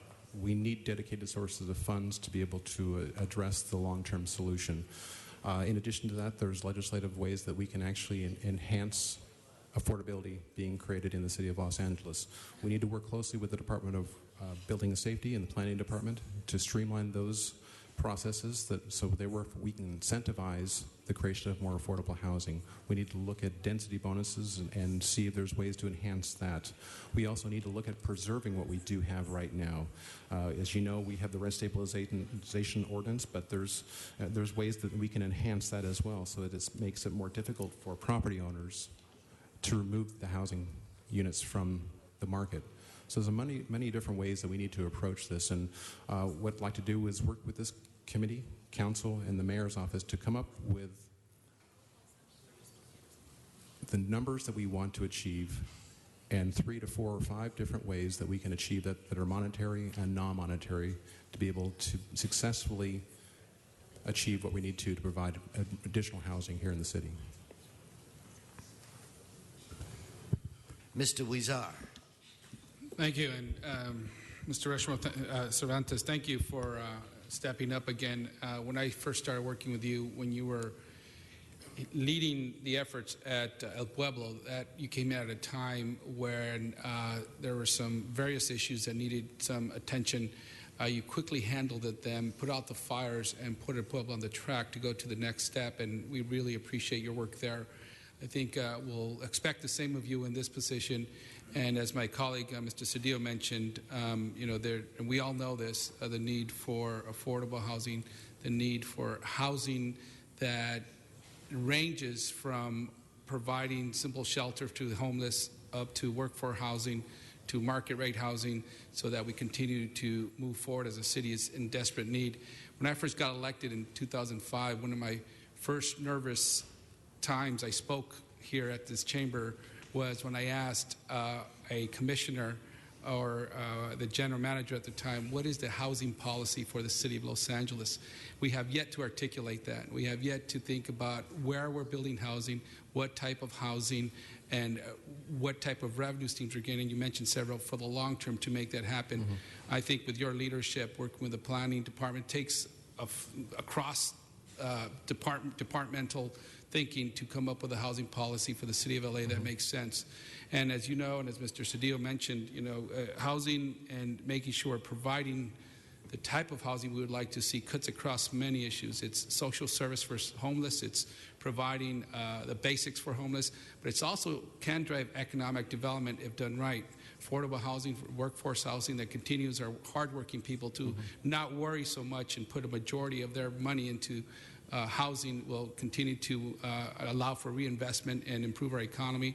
And so we're looking to work with you, and I know you have the skills, talent, you've proven it everywhere you've gone. So I'm really excited to see you in this position so we could continue to move Los Angeles forward. And housing is probably one of the most important things we could be doing to provide a better future for the city of LA. That's long-term planning, and we need to do more of it. But thank you, and I look forward to working with you. Thank you, Councilman. Mr. Labange. Very much, Mr. Rushmore Cervantes. Introduce your beautiful family that's right here. I think behind every contributing member of our city family in a variety of roles, a great family that you come from. Well, thank you very much for offering that up. And behind every good man is a woman rolling her eyes, and that's my lovely wife, Elsie, with our son, Alec, my mother, Sybil, and one of my longtime friends, Phil, who've decided to join us this morning. So I'm very thankful for them joining me this morning. And, Mr. President and members, the one thing you see around is when people rise in city government, and you've risen in city government.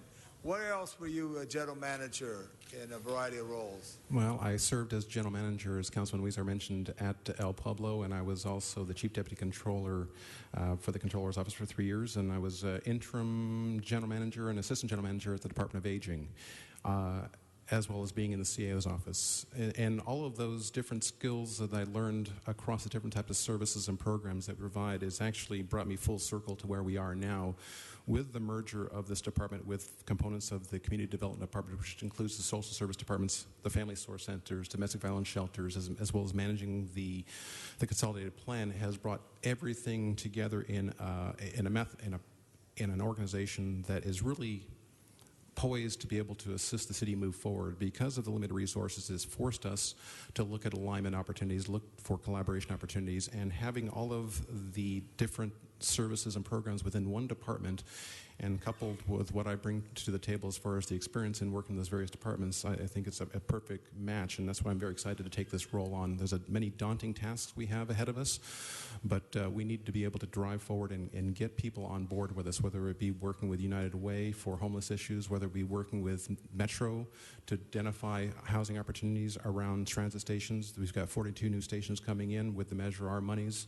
as well as working with LA Unified School District to provide counselors in our family source centers so that we can enhance academic achievement, as well as ensuring those children stay in school. So it really runs the gamut from children all the way to our services, providing free home repairs to homes so the seniors can age in place. So it really runs the gamut. Up the street at Dodger Stadium, they look for players who could play at multiple positions and make a team win.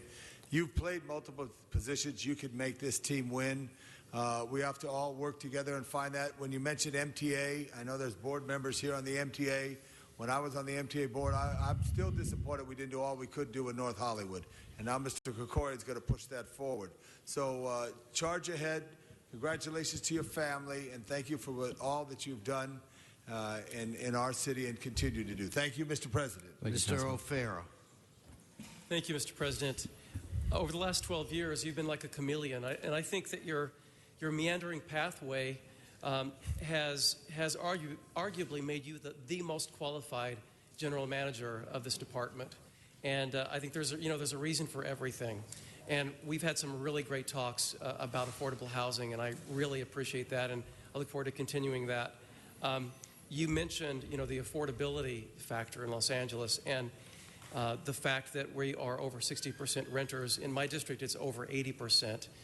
So that varies from district to district. But the bottom line is the lack of affordable housing and the affordable housing crises that we are now in is affecting the livability in the city, which then affects the economy. So there are impacts, and there's never been a greater time to do something very declarative and very definitive in terms of affordable housing for our seniors, our extremely low income families, permanent supportive housing for the homeless, our veterans. You mentioned it all, and that's really important. And I think you're just the perfect maestro to bring it all together. So I have a couple of questions for you in relation to the Housing Authority and LAHSA, or the Homeless Services Authority.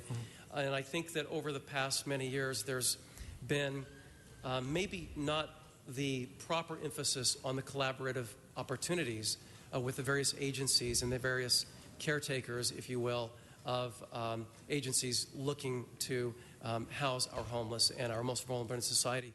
Could you talk a little bit about your thoughts on that? Okay, certainly. Well, the three departments collectively together are critically important to the homeless cause. With the Los Angeles Homeless Services Agency, the Housing Community Investment Department provides federal funds, emergency solution grant dollars, and of course that department also receives general fund dollars as well as other federal dollars, both from the city as well as the county. On the other side of the house, you have the Housing Authority department that provides the Section 8 vouchers as well as project project-based vouchers. Of course, they've got 14 of their public housing projects. We actually have been working very closely, in particular with the Housing Authority. As you know, we do have our managed pipeline of affordable housing projects. Now that we have our own tax credit apportionment, we've worked very closely with the Housing Authority so that we align our resources, tax credits, home funds, to align with the project-based vouchers. So we actually have an open process by which we sit side by side and select projects so that we are maximizing both their resources as well as our resources. And as you know, there's a great emphasis particularly on downtown Skid Row for homeless issues, and that's where we need to work more closely with Los Angeles Homeless Services Agency. Even though we provide them funding, there needs to be better collaboration.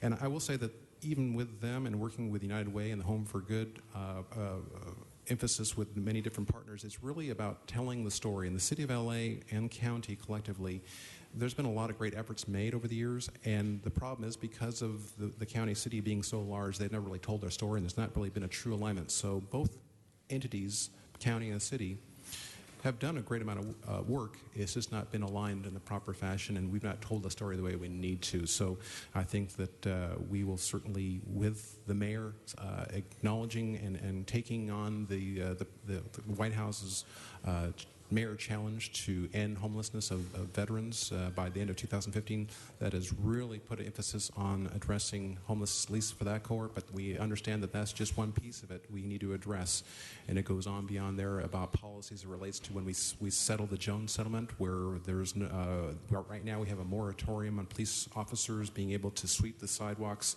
at night at 9 p.m. to 6 in the morning. Well, once we satisfy that settlement, we'll be expected to by some to start sweeping the streets, and we have to ask ourselves some hard questions in the future. Is what is our ethics? What are our values about the homeless, and how are we going to address them? And right now they don't have places to stay, and it really need to do a better job to ensure that we're creating more housing for them. Great, thank you. And Mr. Chair, just one quick. Indulge me one more second, and then I'll sit down. But if you could elaborate a little bit on the coordinated entry system, for which is the new system that we've moved to address permanent supportive housing, homeless housing, et cetera.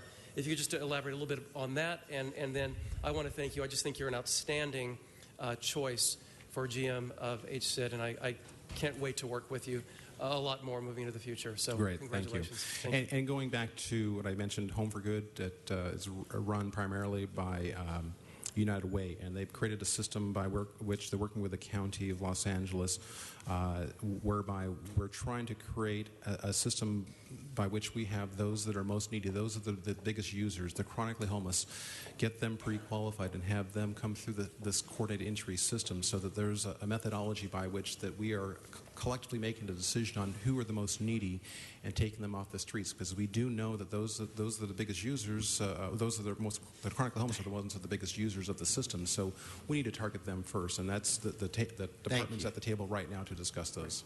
Thank you. Mr. Fuentes. Thank you, Mr. President, and thank you, Mr. Cervantes, for accepting the challenge. Home is where jobs go to rest, and it's where dreams are realized, and sometimes it's where realities are faced. It's the cornerstone to our communities in Los Angeles. And while we celebrate the importance of so many different departments in the city of Los Angeles, this one is magnificent in its impact to what it is to be a healthy community, a healthy Los Angeles. And I'm terribly excited about your willingness to take this on. And I'm also equally excited about what it is that this council, predating my position here as an elected official, has done. The alignment that you're speaking to that was underscored by Mr. Huizar and Mr. O'Farrell, the alignment that has taken place here, the ability, the additional skills and tools that we have in the department, putting together the community investment piece along with housing, I think, colleagues, puts us on the precipice of real change for how it is that we view housing. And we're terribly fortunate that we've got vision in the leadership of Mr. Cedillo in this committee. We've already seen members of what used to be sort of arduous conversations come together, landlords and tenants. That ability, the additional skills and tools that we bring to the department with your management, I think really puts us in a place that we will see colleagues with the ability to be here a little bit longer and steadfastly manage this issue area in Los Angeles. We will see, I think, some really dramatic results. And so the question becomes for all of us how it is that we're going to amplify the importance of this department, how it is that we're going to be mindful to our constituents and everybody that speaks to the need for housing. But I would endeavor to say that we should move from housing to home creation and what it is that we're going to make these places, these spaces, more amenable to creating homes for Angelenos. It's a difficult, important charge. I congratulate you. I think you can see by all of the comment today how important this job is and how our desires and hopes for you being successful are going to be realized. Thank you, Mr. Cervantes, and I'm looking forward to your continued leadership. Okay. Thank you, Councilman. Mr. Englander. I can't add to anything that was already said. It's all been said. And I've had the opportunity to know and work with you, and I know we're in good hands, but we can't do this alone. We've got to do it together. Right. This is a monumental task, and I think the worst thing we can do on the homeless issue is simply warehouse people, quite frankly. So it's not just a matter of solving the issue by providing shelter. They have to be clean, safe, healthy. They have to add the services and health services that most people don't have, coupled with job training and placement, looking at all the mental health issues as well, and working with the county. And you've reached out to all those folks and continue to do so. So yes. One of the worst things that I've seen, quite frankly, since I've been on the council, and I think the worst thing that can happen to a homeless family is to actually lose their shelter. I mean, imagine you're homeless and you finally get shelter, and then you lose that. And we had that opportunity, unfortunate opportunity, in the San Fernando Valley with the Valley Rescue Mission. And Mr. Krikorian actually stepped up big time, brought all the Valley Council members together, went out to the media, went to all the nonprofits. We've got a new shelter that we just opened in Northridge to house them in my district as well. We're cutting the ribbon on next week. But through his leadership, and I know working with your office and so many others, we were able to help, but not just help those families, but we got to meet those families and put a face on the problem and a name on the problem. And it's a horrific thing to see that somebody who's lost everything then lost everything they didn't have as well. We got a big problem here in Los Angeles to solve. And I look forward to working with you. I know you're the right person for the position, and we're fortunate to have you. Thank you, Councilman. Mr. Price. Thank you, Mr. President. I, too, want to join my colleagues, Mr. Cervantes, and just thanking you for your past service and your efforts in really changing the landscape for citizens in this city. We know how important housing is as a component of economic development. And we know that the unique role that nonprofits play in providing housing of all sorts. Talk a little bit about the role you see nonprofits playing, how they can be more proactively engaged, how the city can work with them in helping to leverage limited resources, working with for-profit developers, making sure that the kinds of housing are available, not only senior, not only workforce, but even market rate. What role do you see nonprofits playing, community-based nonprofits playing in delivering these housing services to our citizens? Well, for years, nonprofit organizations have been the lifeblood of the city of Los Angeles as it allocates federal resources to the community, and it will continue to be so. In the affordable housing development arena, there are for-profits as well as nonprofits. They both do equally good job as far as producing affordable housing. But as far as the overall mission of this department in particular and helping those most needy in the communities, it's really the nonprofit organizations are the lifeblood. They are in the communities. They are the ones that are on the boots on the ground. We're providing the resources too. So it's incumbent upon us as department and the city to ensure that we are actively working with the nonprofits to ensure that we build capacity in communities where the services are needed the most. And those that don't have the capacity, we need to develop the capacity. We don't want to put resources in a community just because there's a nonprofit that is productive. We need to put the nonprofit where the needs are, and that's technical assistance, and that's ensuring that we've got the right services where they need to be. Mr. Bonin, and then Mr. Cedillo to close. Mr. Bonin. Thank you, Mr. President. I'll be very brief. I just wanted to rise and say thank you, Rushmore. You have been, as long as I've been with the city, I've seen you in some capacity in the city, running some agency either on a permanent or an interim basis, and I'm delighted that the mayor has selected you to be the permanent GM for housing. I think you're absolutely phenomenal. We have some unique challenges in building affordable housing in my district due to the cost of land, but I'm looking forward to having some offline conversations with you about how we can do that. But thank you very much for everything you've done and what you're going to be doing. Thank you, Councilman. Okay, Mr. Cedillo to close. In close, we're very excited. We've got a lot to do. Yes. Let me ask you just one last question, though, before we move forward.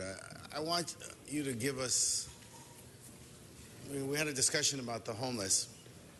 Talk about the collaboration that will be essential and what it is that the city actually does, what we can do, what the county does, and what it can do, what the state legislature can do to help us address this particular problem. And then finally, let's talk a little bit in your close about your vision for the district and how our work with the state legislature can really facilitate this great leap forward that we hope to have in housing and really make a dent in the housing crisis. Right. Well, as I stated previously, Councilman, working with the Los Angeles Homeless Services Agency as well as the Housing Authority of Los Angeles and HCID, those are three city departments. We need to work very closely with the County of Los Angeles as well. That's the other piece of the pie as it relates to providing a true continuum of care and services, as well as the brick and mortar for the services for the homeless, and particularly the chronically homeless. And we look at the senior homeless as well as the veteran homeless. It all revolves around the services, the brick and mortar, the vouchers. We all have to work collectively together. And it all starts, though, with what is our vision, what is our goal collectively for a region.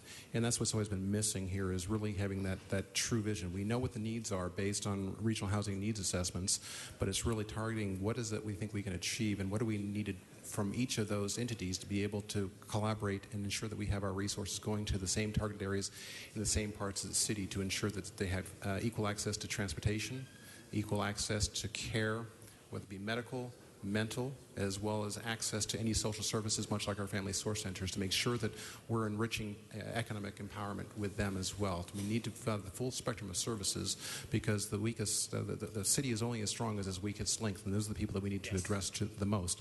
So on a legislative basis, as far as what the city can do, is actually work closely with the state legislatures to look at various bills that could potentially have an impact on the city of Los Angeles, such as an example, we look at the Ellis Act, and that's more on the preservation side to ensure that we're making it more challenging for rental units or housing to be removed from the market. We need to be able to preserve what we can. We can't build our way out of this. There has to be something done on the legislative side.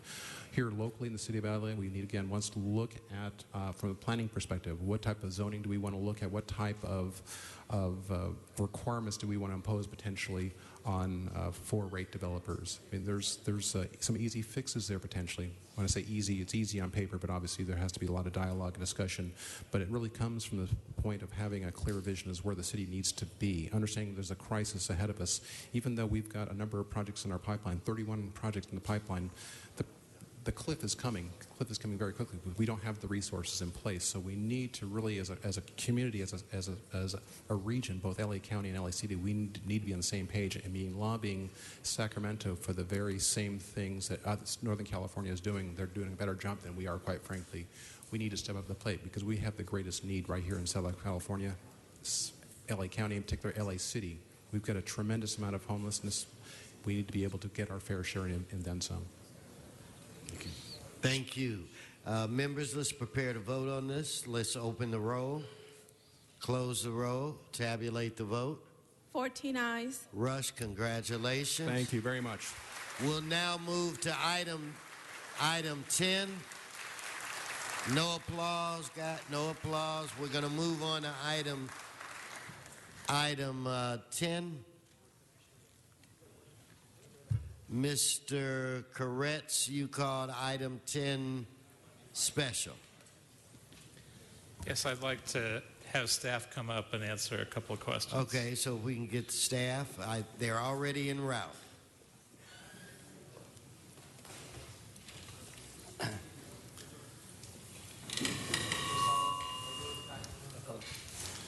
Okay, Mr. Kretz. Thank you, Mr. President. First, I wanted to ask our staff if they knew that the city has had a recycled paper purchasing policy since 1992. Yes, we do know that. I just came back about 6 months ago. David Wiggs, Chief Administrative Officer, Matt Lamp, who's head of our IT area, and Sharon Grove, who heads our customer service.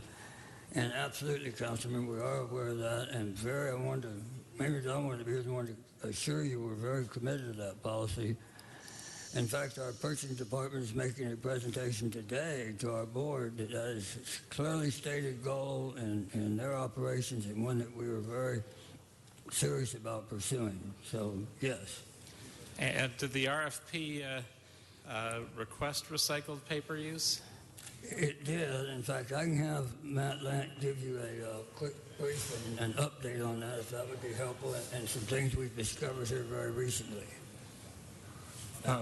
Yeah, thank you, Councilmember Koretz and members of the City Council.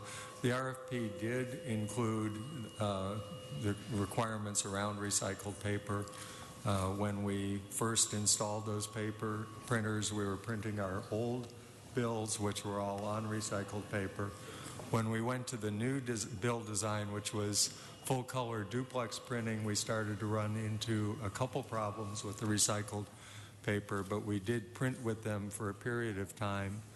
We found, however, when those bills got wet, that we had a problem that made it impossible to process in our automated equipment the returned receipt with the checks.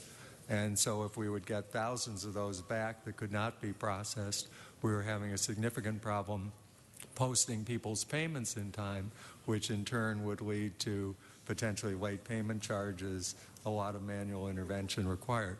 At that point, we worked with the paper manufacturers to resolve that problem, and that led us to a special paper that at that point was virgin. We've been using that since 2012. We continue to work with the paper manufacturers and the printing manufacturers, and they have identified some new versions of recycled paper, new chemistry to test, and also a new ink that they've made available for those printers that they believe will resolve the problem with recycled paper, and we're committed to moving forward and testing those. So if it does turn out that the new paper and the new ink combinations are workable and we can use recycled paper, will we need to amend the contract that we're talking about approving today, or can we purchase the recycled paper if we're able to move forward with that? This contract is the contract we used to purchase the recycled paper we were using and then the later formulation. So we believe we will be able to continue to use this contract to acquire the paper that we would need. The ink is already under a contract through this manufacturer, so we believe that the new version of ink is also available under our current contract. We're getting estimates. There's some modifications needed to the printers to use the new ink, but first we basically have to start the testing process, which we will commit to do right away. And our current policy, the environmentally preferred purchasing policy, has DWP ever adopted that policy? I don't. I had heard maybe they had not officially adopted that, but let me find out for you. If not, we certainly can and would do that. There's no reason, unless there's some procedural reason I'm not aware of. Sharon, do you know? I don't. So let me find out. But it is part of our presentation to the board today, so there's no question that we are behind that and would do that if necessary. Yeah, so if it turns out you haven't adopted that policy formally, you're indicating that you will make every effort to adopt that. Yes, absolutely. Well, thank you. And I'm going to introduce a motion today that also I hope will help DWP remedy the situation that you're in. And I am going to somewhat reluctantly vote for this with the expectation that you will follow through, as you've said, and try your best to position yourself to be able to use recycled paper. Yeah, we will do that and certainly keep you and your staff advised and the committee advised as we go forward with this. Absolutely. Thank you very much. Thank you, Mr. Labange and Mr. Bonin. On the paper, I'm an old printer, and if it's web-fed, that's a connected big roll. It's got to be real strong, or it doesn't make it through the press. Sheet-fed is a little different, but this is on a roll, right? This is web-fed, so it makes a difference. So I wanted to mention that, Paul. Did you take printing at Hamilton High? I was real good at Marshall High on that. And the next thing, you did? I did take printing, and I also am familiar with web presses and all that. Good, I've done a lot okay. with printing as well. Very good. And the other question, what percentage of, how many bills we send out every billing period, which I know is spread out over time? How many bills we send out? We send out about 40 to 50,000 bills a day. But I mean, but what's that total? How many bills do we send out total? Well, it's 1.4 million bills a month. 1.4 billion a month, but spread it all out. And then in that too, how many are now paperless bills? We have about almost 10% of our customers do take a paperless bill right now. Got it. So that's very important as it grows and grows and grows. So keep it up. Just do it right, because I think that's all you want. And I know, Mr. Wiggs, I appreciate all the work that you've done in the past and steer this in the right direction. Thank you. Okay, Mr. Bonin, I think you're going to close, and Mr. Englander, if you could make your way to the President's chair. Mr. Bonin. Thank you, Mr. President. Colleagues, the reason I'm rising, and I think the reason Mr. Koretz put this in, is this is actually a fairly significant issue. We have a utility which has been making great strides in recent years. Mr. Levine talked about some of it today, in becoming a more environmentally friendly utility and making sure that Los Angeles is as green as it needs to be and as it should be. This is not a step in the right direction. The reason that Mr. Koretz called this special, I would have myself, is that we are about to purchase millions of dollars worth of paper that is virgin paper. This is about deforestation. 15% of greenhouse gas that is causing problems in the world right now is due to deforestation, and this is a contributing factor to it. We've had a policy in the city for quite some time that we should be using recycled materials, and this doesn't do that. So it's a significant issue.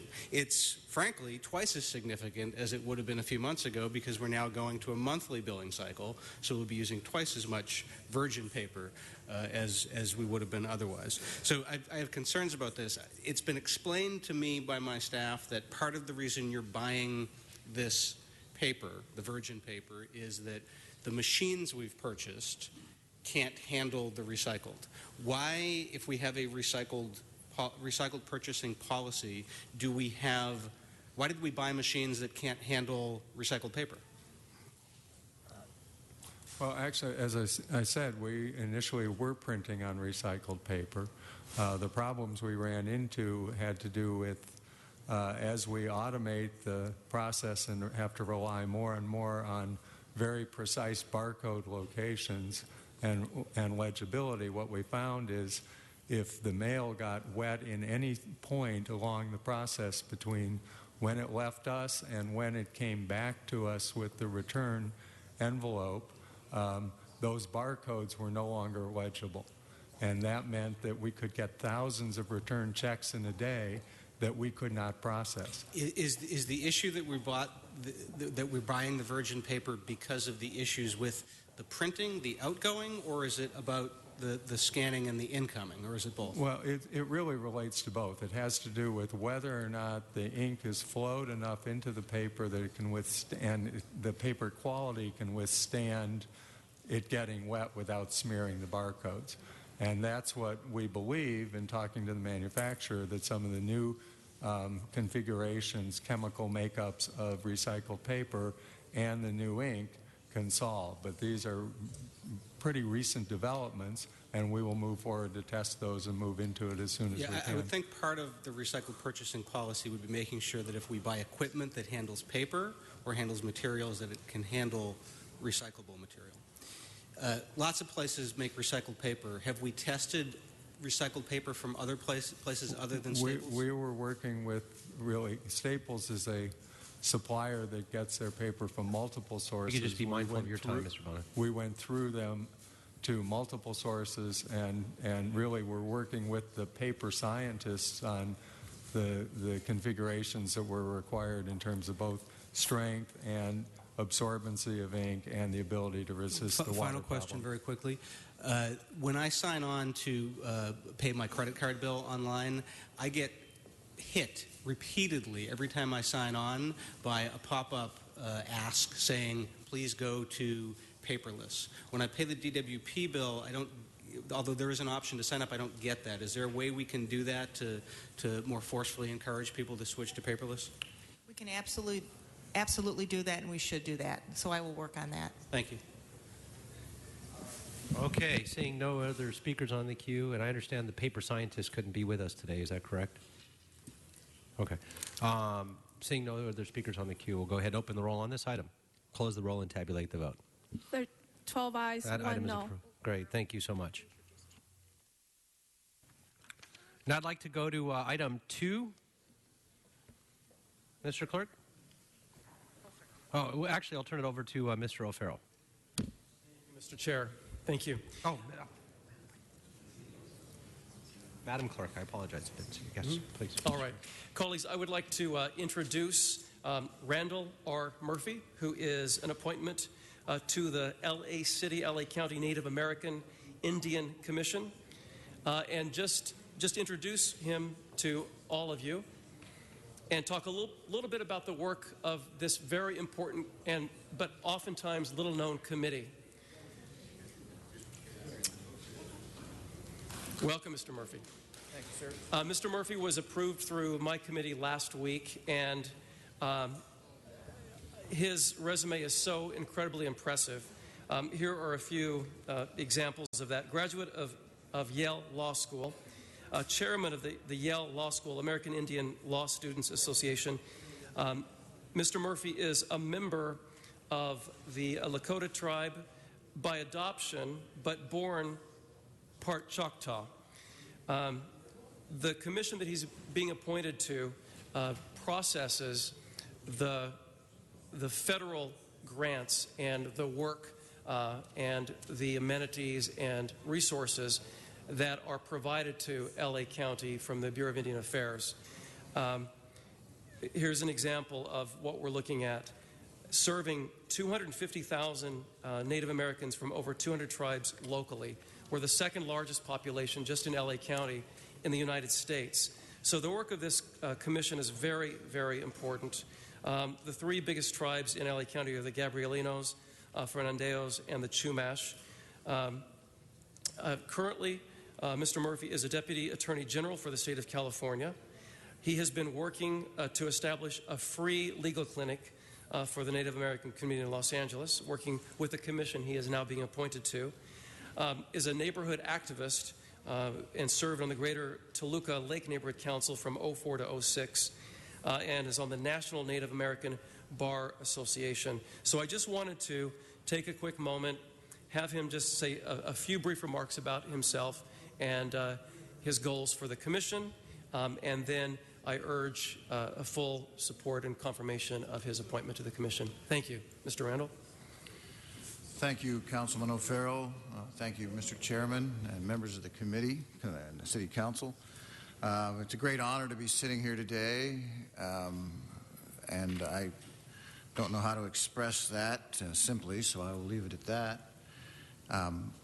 What Councilman O'Farrell has indicated is absolutely true. Los Angeles is home to the largest Native American population outside the reservation.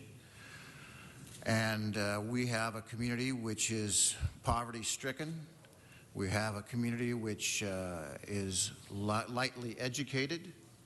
Many of our members do not graduate from high school and need services that require people who understand the community to deliver to them.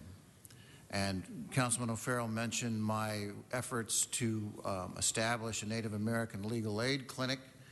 That is not to be perceived as a litigation clinic, but a self-help clinic to help our members prepare forms and file for such aid as is available to them, because so many of our population do not understand how these things work.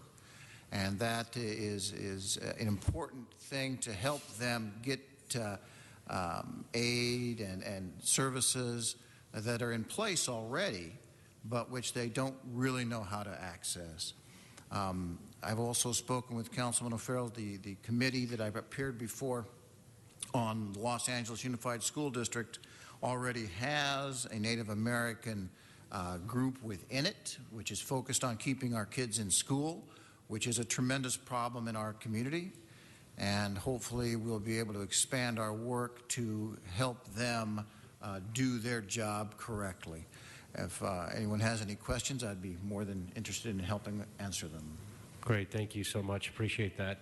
Seeing no other speakers on the queue, we'll go ahead and open the roll for your confirmation, close the roll, and tabulate the vote. 13 ayes. Congratulations. Thank you so much. Thank you, sir. Okay, we'll go ahead and take items 3 and 4 together. If I can please ask Mr. Richard Lehner and Mr. Marty Cooper to come to the table as well.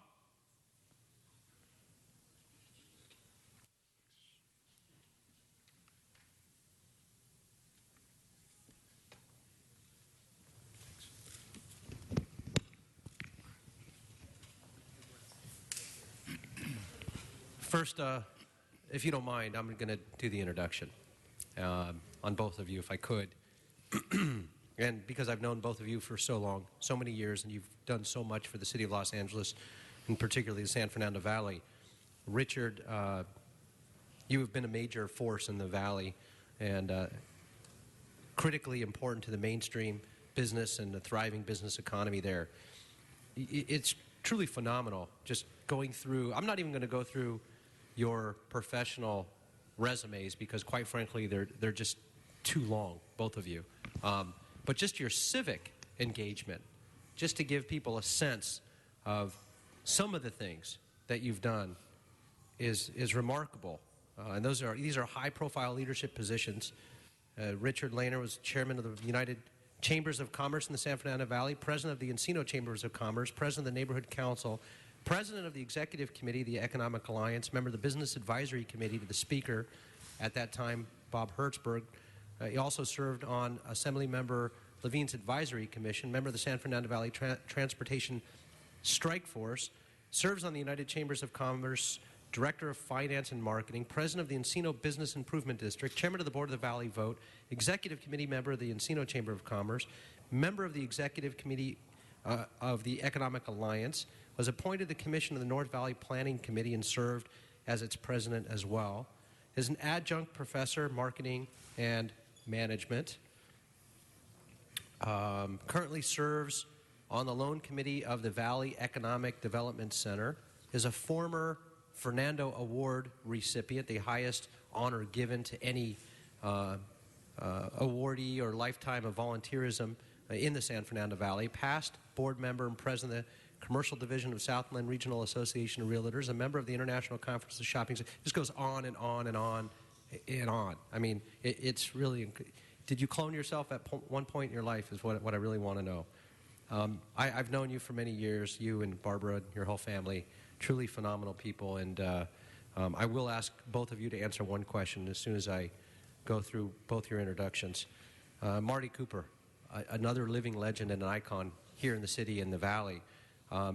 And one of the most incredible experienced marketing strategic planners, financial relations, crises management, communications, people that I've ever seen and met. And quite frankly, what you've been able to do, not just with your clients and having, by the way, this is the gentleman who started the Playboy Jazz Festival, so you know, and many other things that you've done in your life, which are truly incredible and will outlive all of us with your fingerprints and your footprint here in the city of Los Angeles. But again, civically, a long laundry list of so much activity, from President of Los Angeles Quality and Productivity Commission and Chairman of VICA's Board of Governors, Valley Industry and Commerce Association Research Foundation, member of the Board of Governors of Valley Economic Alliance, founding president of the Executives, Vice Chairman of the Boys and Girls Club, the West Valley, Honorary Fellow of the Harry Truman Library Institute, member of the State Fran Pavley's Valley Advisory Council,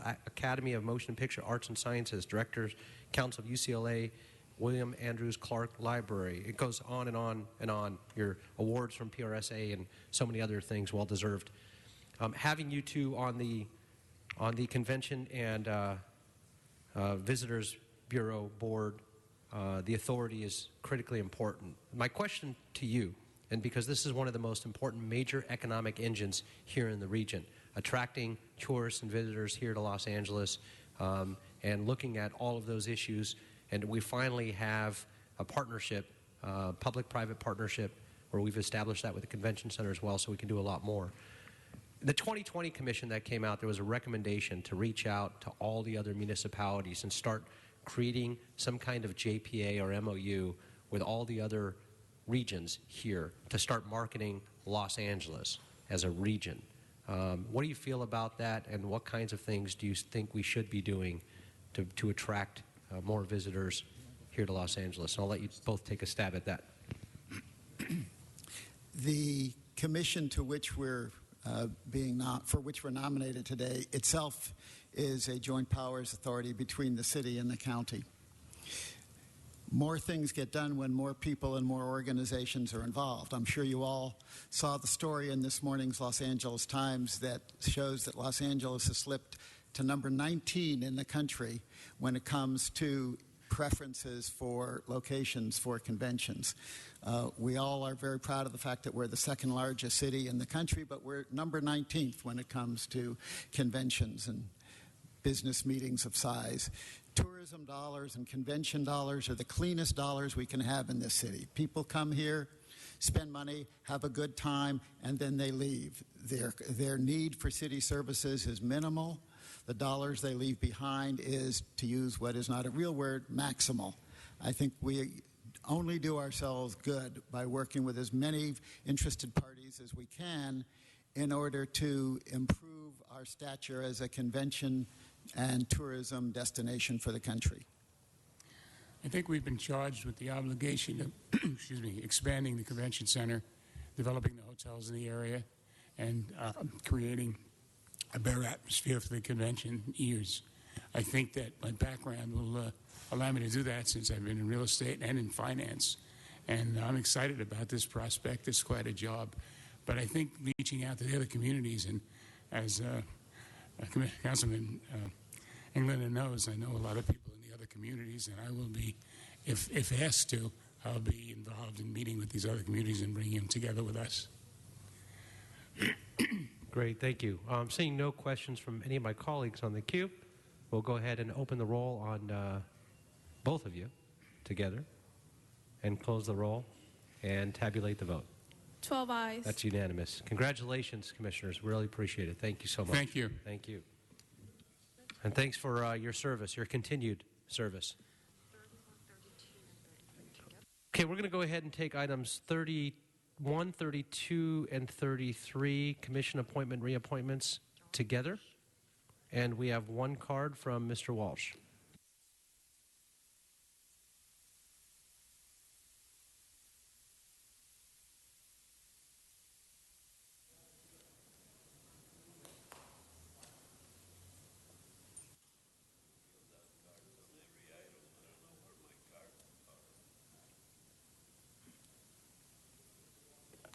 John Walsh, blogging at HollywoodHighlands.org, or straight to J. Walsh Confidential, or tweeting at Hollywood Dems. Now, I just want you to know I take these particular appointees one by one. Some of them should be eliminated, the previous one in particular, but Ms. Araceli Campos to the Commission on the Status of Women is an excellent choice. We need more Hispanic women on the commission, on all these commissions. You might try one on the DWP commission, and you don't have an Hispanic woman on the DWP commission. Maybe that's why the reason for the neglect. Ms. Araceli Campos resides in Council District 5, and that's Mr. Koretz's district, and we're looking forward to her doing an excellent job. Notice I don't get interrupted when I'm positive. Next is Ms. Dallas Fowler, again, another woman to this commission. See, they pen all the women up in the Women's Commission, and they keep the big macho water ones for guys like Mel Levine. But despite that, Ms. Fowler will do an excellent job.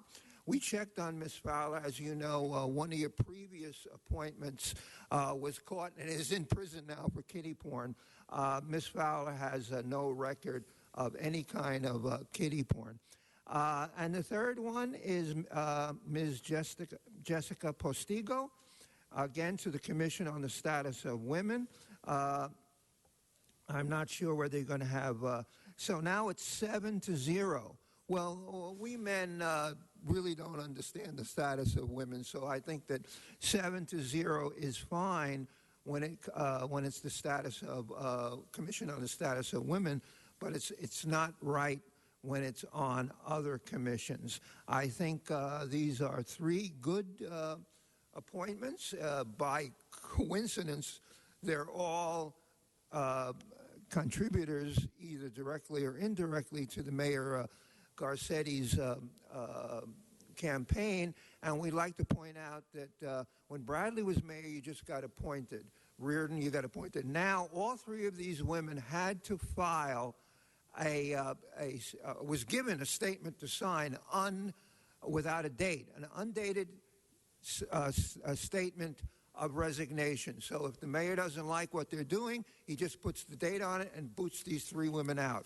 HollywoodHighlands.org.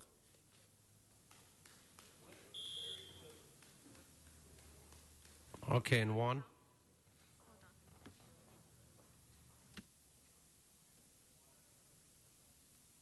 One for 31. 31, communication from the Mayor City Ethics Commission relative to the Sally.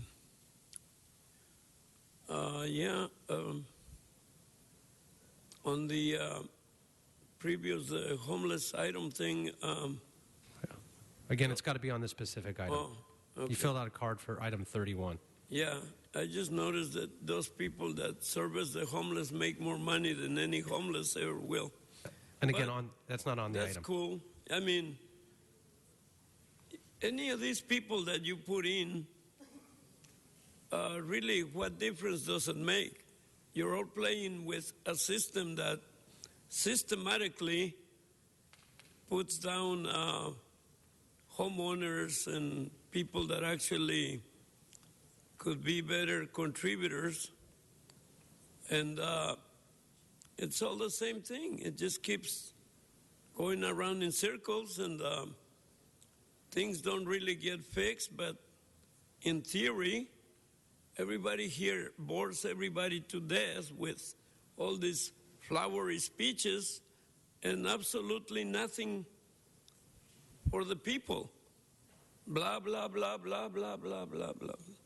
Blah, blah, blah, blah, blah. Blah, blah, blah, blah, blah. Thank you Blah, blah, blah. for sharing that. Deeper thoughts. All right. So with that, seeing no other cards, seeing no other speakers on the queue, we'll go ahead and open the roll on those appointments. Close the roll. And blah, blah, blah, blah, blah. Tabulate the vote. 12 ayes. Thank you. All right. So now we'll go ahead and take items 1, 36, and 37 next. We have one card on item 1. Is it Eddie Gomez?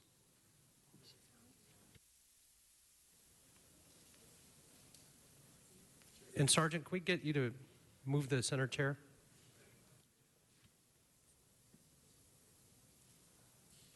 Thank you, sir.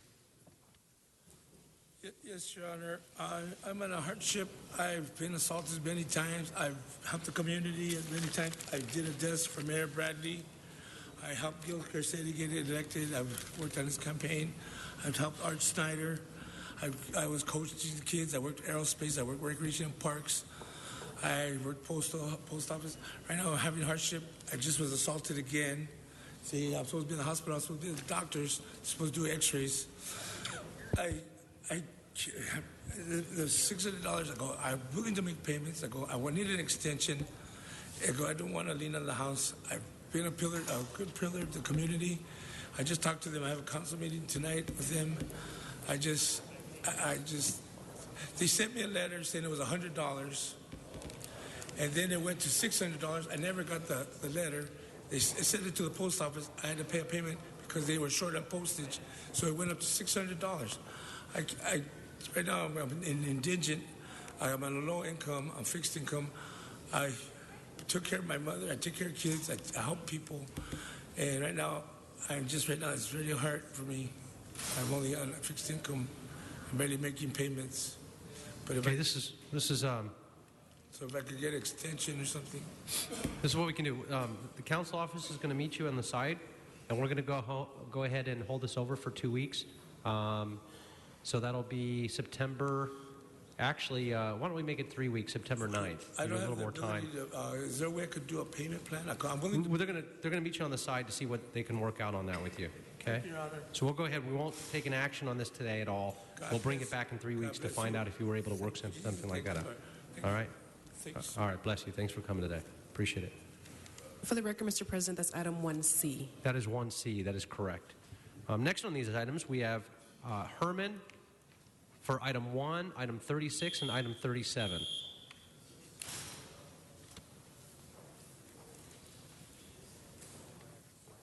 Residents of Los Angeles, item 1, Eddie, for a lien at 2927 East Ashbury Street, a measly lien for 606.17 cents. I'm not going to mention what council district this is in CD1. 2927 East Ashbury Street.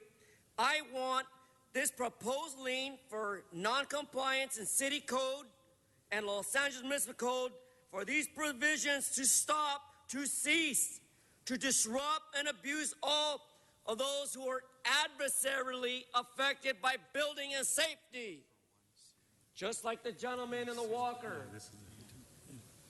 Batman's heart reaches out to all of you for the purpose of dissolving the illegal liens, Mr. Big Ears. But I'm going on point 37 now. Very important issue on 37 that the public needs to know and be aware of. Besides what Ms. Hahn was talking about, federal legislative programs for support of H.R. 5101. At what time? A very serious time, but on topic. Relative to the offer and reward of information leading to the identification, apprehension, and conviction of persons involved in bank robberies committed in West Los Angeles area. West Los Angeles area. Now you have the adverse situation by Mr. Koretz, You're not on subject. Englander. Again, you're not on subject. And you've got to address the entire council. According to the lien investigation, apprehension, and conviction of persons involved responsible for bank robberies committed in the West Los Angeles area. How can Batman be wrong? It's on paper, in fact, for all of you to hear. Mr. Englander, do you have the ears like Batman to listen? And again, you're off subject, so that's your third warning. That'll be your last warning. On topic, relative to the offer reward of information leading to the You're simply being repetitive. bank and robberies, sir. Yeah. Under what Brown Act do we speak under, sir? Council rules. Does the California rules say that under the Brown Act I have to speak specifically letting you to speak. your topic You're not- of conversation, sir? Again, sir, if you want to wrap up and finish up, that'll be the I rest will of your wrap time. it up under the agreement of 54,950 to 54,963 that we, the public, demand justification. Okay, and how much? Let's see here.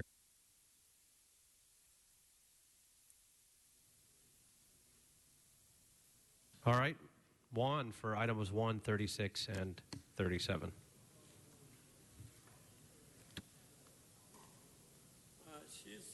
47 also. This is right down my aisle because the city illegally puts liens on people's homes, people that already own a place. We don't like the way your yard looks. We don't like your fence, your chain link fence. We don't like this, we don't like that. So now we're going to charge you just to have a place to live.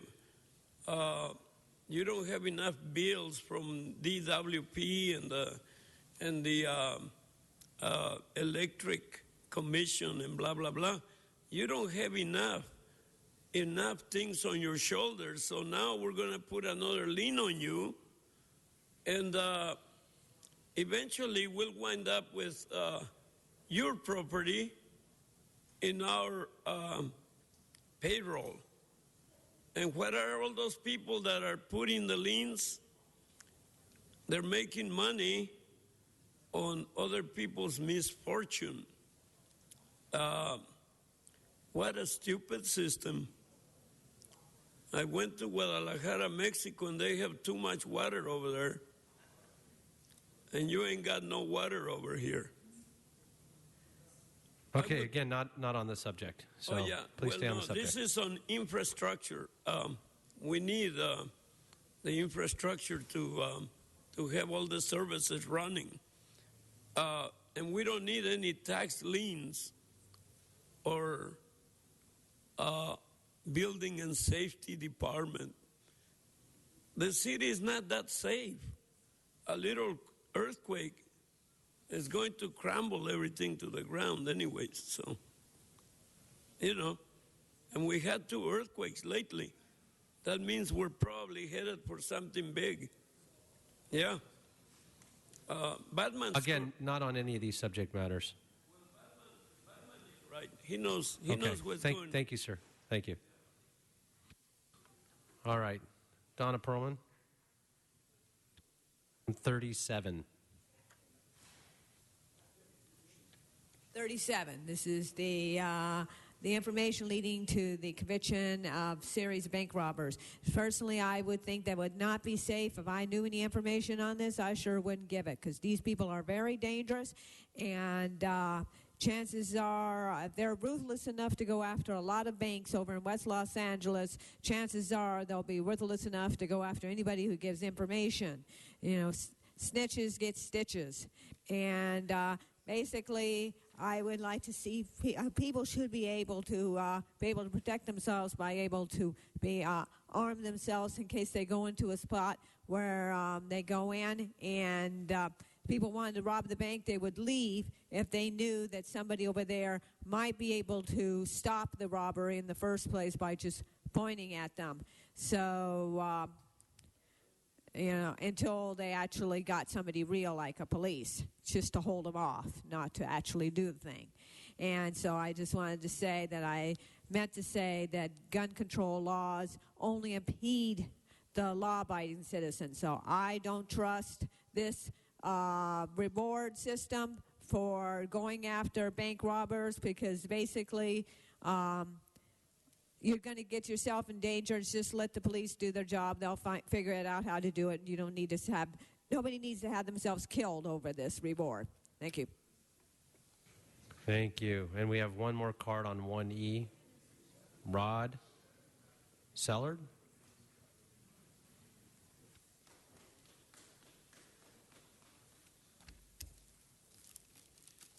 Yes, sir. So Good afternoon. Hi, how are you? I have full intentions of dealing with the building department issue. On the house that I purchased, it already had a small 10x4 addition, of which I've talked to the inspector, Mr. Valenzuela, and gave him a letter, and also sent a letter to the DA regarding this, that I have full intention of doing the proper inspection, but I've been out of the country and then had some health issues, so just had not had time to deal with it at this point. I have copies of the letters if you want those. Okay, what we'll do is we'll go ahead and, why don't we go ahead and continue it for 3 weeks? Give you time if you can work with the council office as well. Hang out here until they just stepped out for a minute. They said they would meet with you for a moment. Okay. That'll give you till September 9th, and then it'll come back here again. But hopefully by then you can resolve it or come to some conclusion. Sure. You said just wait. Yeah, just if you could. And Okay. we'll notify them as soon as we can locate them. Okay, thank you. Okay? Oh, they're here now. That's government expediency. All right. So with that, we'll go ahead and continue that 1E until September 9th. That's 3 weeks. We'll open the roll on the remaining items, close the roll, and tabulate the vote. 12 ayes. Great. Excellent. Thank you so much. Forthwith on 36 is the request from Mr. Buscaino. That request is denied. Just kidding. Okay, that goes forthwith without objection. And just seeing if you're still awake, members. All right. General public comment. Our favorite part of the program, Dr. Tom Williams, followed by Donna Perlman,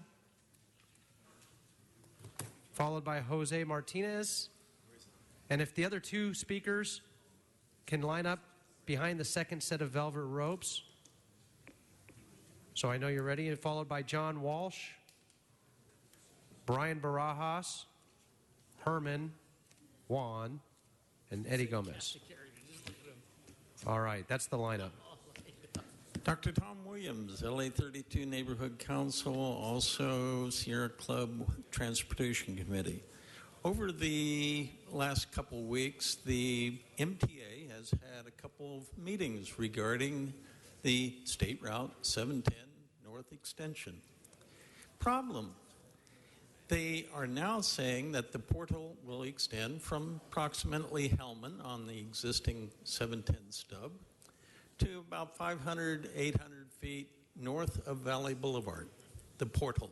They actually call it now the portal, as most of the industry would be calling it. So in LA, you will have a hole that will be approximately 200 feet across, maybe 200 feet deep, and at least 700 feet long in the city of Los Angeles. A while ago, we had resolutions from the city council saying, that the portal shall begin and end south of Valley Boulevard. It took us 2 weeks just to add the words "and in," because we know what's going to happen. They are now going to have the largest, deepest hole in probably most of LA, next to Grifols Biotechnical Industry, one of our few industries in LA 32 Neighborhood Council.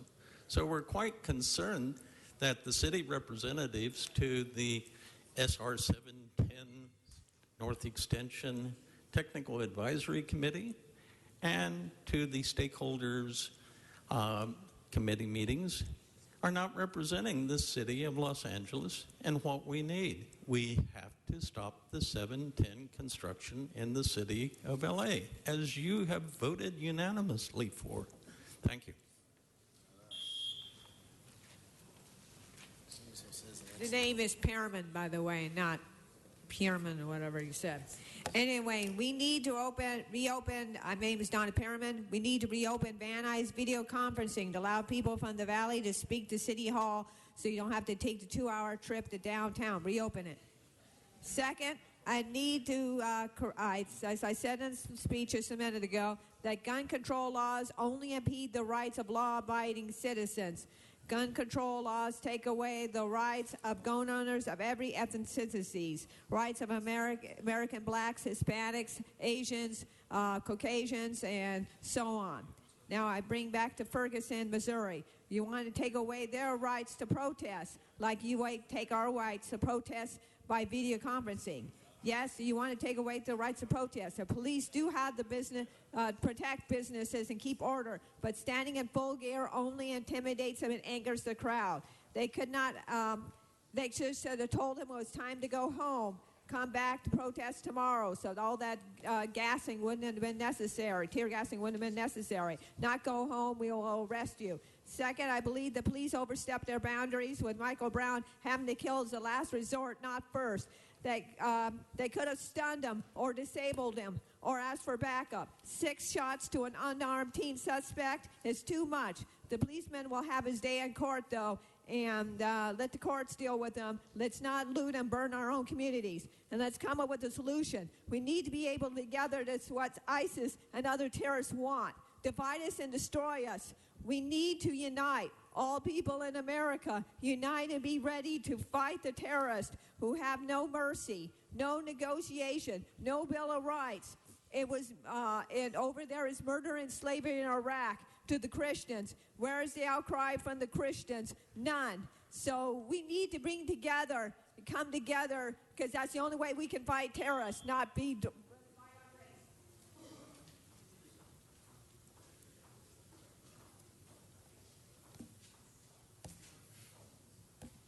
John Walsh with his hands up. I don't want to get shot like Ezell Ford did here or Michael Brown.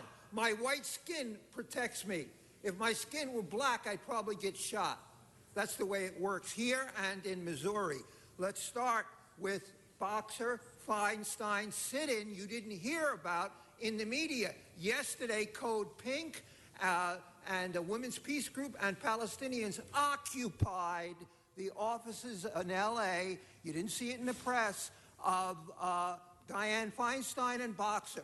Boxer negotiated a deal with them. She's going to meet with them. The thing that vicious, vile Feinstein, who gets on her knees in front of Benjamin Netanyahu, did was immediately arrest all 12 Code Pink people and lead them off in handcuffs. Now, you didn't see this in the L.A. Times because they are 100% in favor of Israel, and they hate all Islamics.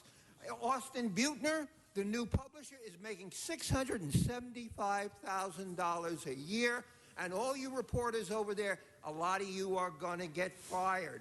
And we just the Budweiser Grand Park, huge riot in the making this Labor Day weekend. You're going to receive $500,000 to repair all the damage. That's what you just voted on. Wi-Fi not working as usual here. Come to HollywoodHighlands.org. Find out about the simultaneous sit-ins at Boxer's office in L.A. and Feinstein's office. See the pictures. Go to @HollywoodDems, and we're putting it up on Hollywood on our website. HollywoodHighlands.org. J. Walsh Confidential. Twittering @HollywoodDems.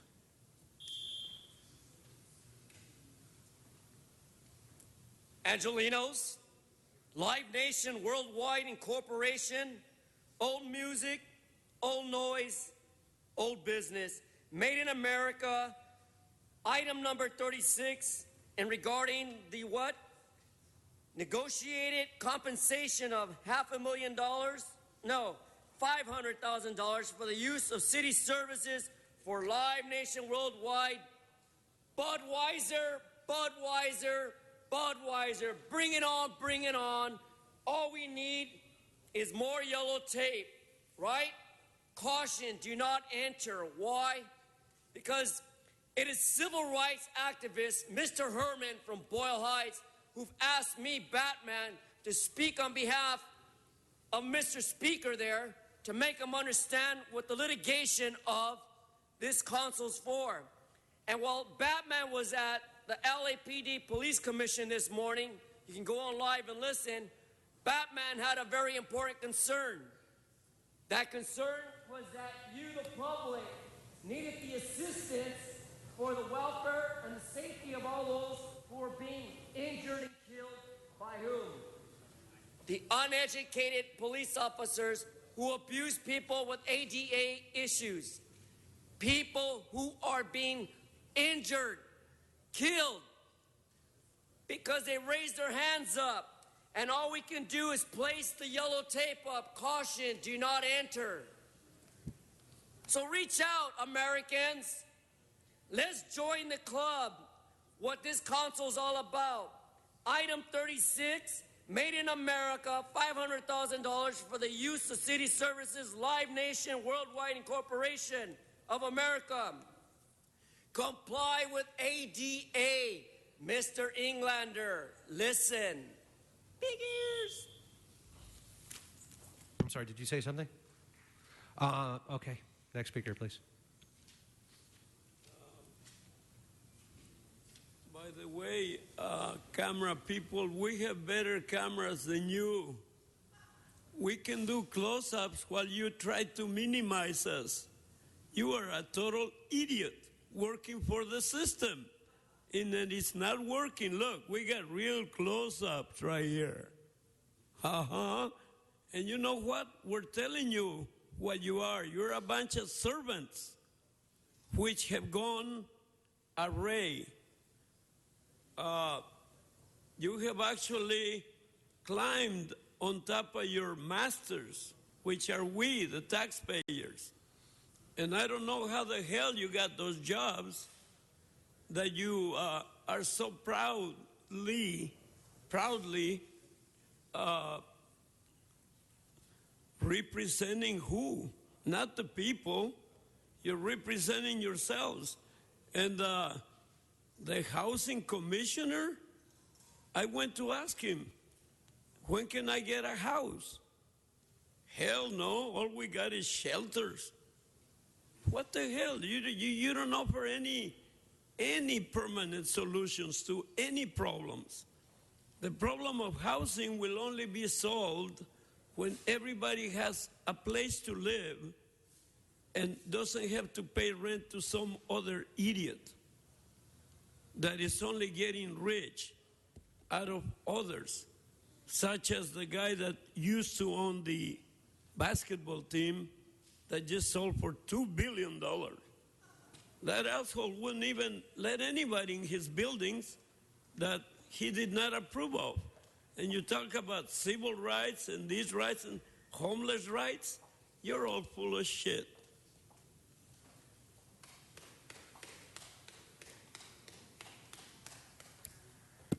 All right. Let me emphasize a direction for everybody to consider. There's nothing that you can do, at least in the short term, like what happened here with Janice Hahn, that can actually resolve the situation. Let's go for the juggernaut. That you have a president like in Egypt, Al-Sisi, immediately puts 2 million people or 1.5 million people, at least considering highly, to work at the Suez Canal. He just did that immediately. But for some reason, nobody gets the fact that our president, the action that he takes is, let's go to war in Iraq. There's no FDR in him. There's no, let's go after Wall Street. There's no, let's build the economy first. There's only in him, Obama, there's, oh, let's go to war, let's go to war, let's go to war, let's go to war, let's go to war, let's go to war. And then all of you, hey, Mr. Englander, but all of you don't seem to understand, as Shakespeare says, as Hamlet. You have to be conscious. But the opposite of Hamlet's situation, that we are human beings. We love the fact that we're conscious of the fact that we can actually control the situation and identify the problem and execute the authority that our Constitution gives us. So what do we do in this situation? We have a president who has to be impeached, but yet Speaker Boehner wants to protect this president. Why? And why are we allowing that to take place? So we have to impeach Boehner, impeach Obama, get back to the Constitution, or else we're going to hell. Seeing no second on that motion, we'll have to consider that at some other time. That concludes the general public comment for this meeting. Do we have any items for posting and referral? Yes, Council has motions for posting and referral. We'll go ahead and post and refer those as well. That clears the desk. That clears the desk. And do we have any announcements? Announcements? No announcements. If I can have everybody please rise for adjourning motions. Mr. Fuentes. Thank you, Mr. Chair. Sean Blunt passed away from cancer on August 10th. He was surrounded by his family at home. He was 48 years old. He was the father of Cameron and Corey Blunt and husband to his high school sweetheart Kim Harrison Blunt. Sean Blunt was born on February 1st, 1966 in Los Angeles. He grew up in Pacoima, attended Pacoima Elementary, McClay Middle School, and San Fernando High School. He was a very talented athlete. In high school, he was on the track and field team, basketball, and football teams. In 1983, he received All-City Defensive Back honors at San Fernando High School. He was very skilled on the football field. He received a scholarship as well academically to play at the University of Nevada at Las Vegas. In 1989, he graduated from UNLV and became a graduate assistant. A year later, he returned to his alma mater, San Fernando High School, as an assistant head coach, and then in 1993 became the head coach. He spent a total of 20 years at San Fernando High School. In 2012, he became an assistant coach at St. Genevieve's in Panorama City, where we celebrated his life in a mass this past Sunday. Sean Blunt had a tremendous impact on all the lives of the athletes and the youth that he coached. He played a big role in helping many athletes move on to college, not only to pay and play for college, but to get their college degrees. He was a very tremendous asset to the community, in particular to San Fernando High School. Many students looked up to him. He was a great role model, and he will be very, very missed. He was surrounded by his family as he passed, and we hope that he rests in peace. He will be celebrated, his life will be celebrated on August 22nd at noon at Calvary Baptist Church in Pacoima. He's survived by his wife, Kim Harrison Blunt, and his two sons, Cameron and Corey. Mr. Bonin. Thank you. Two adjourning motions today. One is for a Venice legend, a legend in skateboarding and surfing. Legendary skateboarder Jay Adams died Friday at age 53 of an apparent heart attack while on an extended surf vacation in Puerto Escondido, Mexico. He was born in 1961. Jay was known as the original seed of the sport of skateboarding and was considered one of the most influential skateboarders of all time.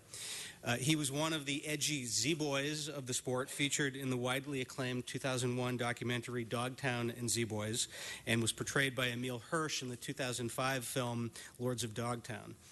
According to his friends, he skated with aggression, talent, and total disregard for what others were doing.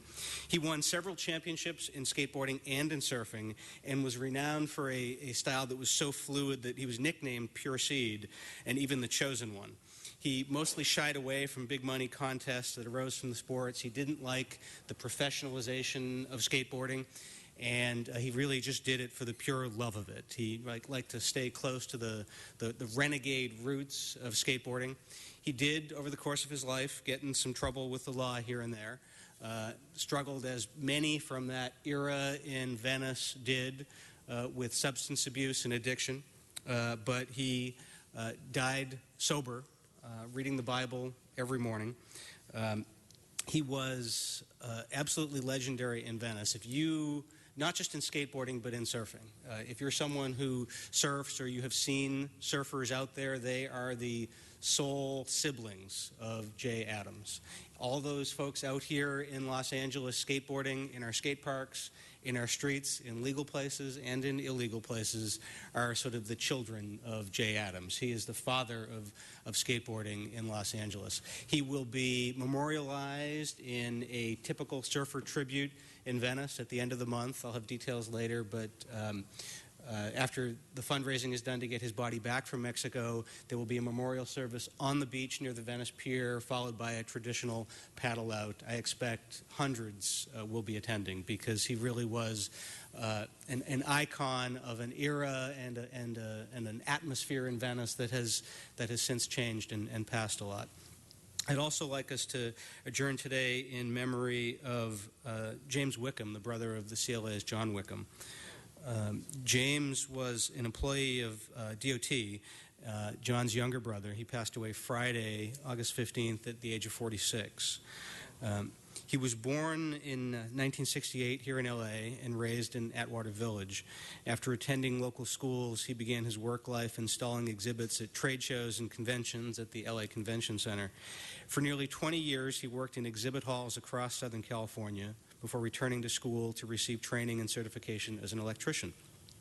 He quickly obtained a position with the Department of Transportation as a signal electrician based in the Raymer Yard. He serviced and installed traffic signals throughout the valley. Despite his best efforts to be known as James or Jim, he was Jimmy to the guys in the Raymer Yard, as well as to his old friends from Atwater Village. Following an extended illness, Jim passed away on Friday. He's survived by his wife Kim, his children Justin and Megan, his sister Carrie, and his brother John. May he rest in peace. All members on that as well. Mr. Krikorian. Thank you, Mr. President. I'd like to ask that the City Council adjourn this meeting in memory of Maestro Sebu Abkarian, the artistic director and conductor of the Kohar Symphony Orchestra and Choir, who passed away at his home in Cyprus on Monday. Maestro Abkarian was known throughout the world as a composer, conductor, singer, painter, and educator. He founded the Armenian radio program at the Cyprus Broadcasting Corporation and served there for 46 years. He performed throughout the world as an opera singer and was also the composer of many songs and other musical works that were performed by orchestras in Tokyo, Paris, Cyprus, Beirut, and throughout the United States. His work and his performances with the Kohar Symphony Orchestra were seen by many as one of the greatest contributions to Armenian culture globally in the last decade. It often fused the traditional with the modern, and he certainly left an extraordinary legacy of great work. It's with sadness that we say farewell, but we also say bravo for a lifetime of cultural achievements that will serve as a long-lasting legacy to Maestro Abkarian. Yes, Mr. LaBonge. Members, this is a man who lived a great long life. Don Pardo, who was the announcer for NBC, started in 1944 in radio and then through the television era. I first heard him on Jeopardy when I used to watch Jeopardy when Art Fleming was on it, and then later on Saturday Night Live. But there's nothing like a voice, and there's nothing like a life. And for 96 years he lived. God bless Don Pardo. May he rest in peace, and welcome us all one day. Yes, thank you. Seeing no others, I have one. And it's with great sadness that we adjourn in memory of Eileen Adelstein, the wife of Wayne Adelstein, President and CEO of the North Valley Regional Chamber of Commerce, who many of us have worked with for many years. Eileen passed away very unexpectedly from a heart attack last Wednesday on August 13th. She was a very kind person who led a quiet life, taking care of her family and adoring her grandchild. She spent most of her hours trying to spend time with those she loved most and her family. Services were held this past Sunday at Mount Sinai in Simi Valley and was attended by family and friends along with a lot of community members. True to her humble and compassionate nature, in lieu of flowers, attendees were actually asked to make a donation to the American Cancer Society. Our heartfelt condolences go out to the entire Adelstein family, to Wayne and his extended family, of course. He's been a dear friend, and his family have been instrumental in helping to focus on the San Fernando Valley and causes and businesses and philanthropic activities throughout the valley. May she rest in peace. With that, we also have one announcement. Councilman Price.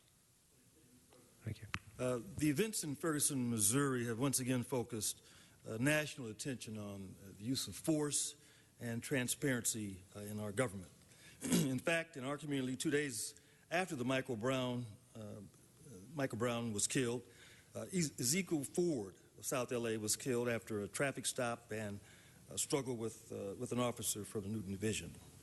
In both situations, there's been a loud and understandable calls in the community for information about the facts about the incident and transparency in how this case is going to be resolved. Tonight in South LA, I'm proud to announce at Paradise Baptist Church that there's going to be a community meeting, a dialogue between the police and the community. I think one thing we've learned from the civil unrest in this city in '65 and then later in '93, communication is vitally important. I certainly appreciate the restraint exercised by those who are frustrated by police actions which result in the death of young black men. And I also appreciate the ongoing efforts of the police to protect and serve with respect and transparency. If relations between the police and our community are going to improve, we must communicate effectively. And so in District 9 tonight, that communication continues so that we can make this city, to help this city move forward in a positive direction. Thank you, Mr. President. Yes, well said. Thank you. And that concludes the meeting. We are adjourned. Be safe. Thank you.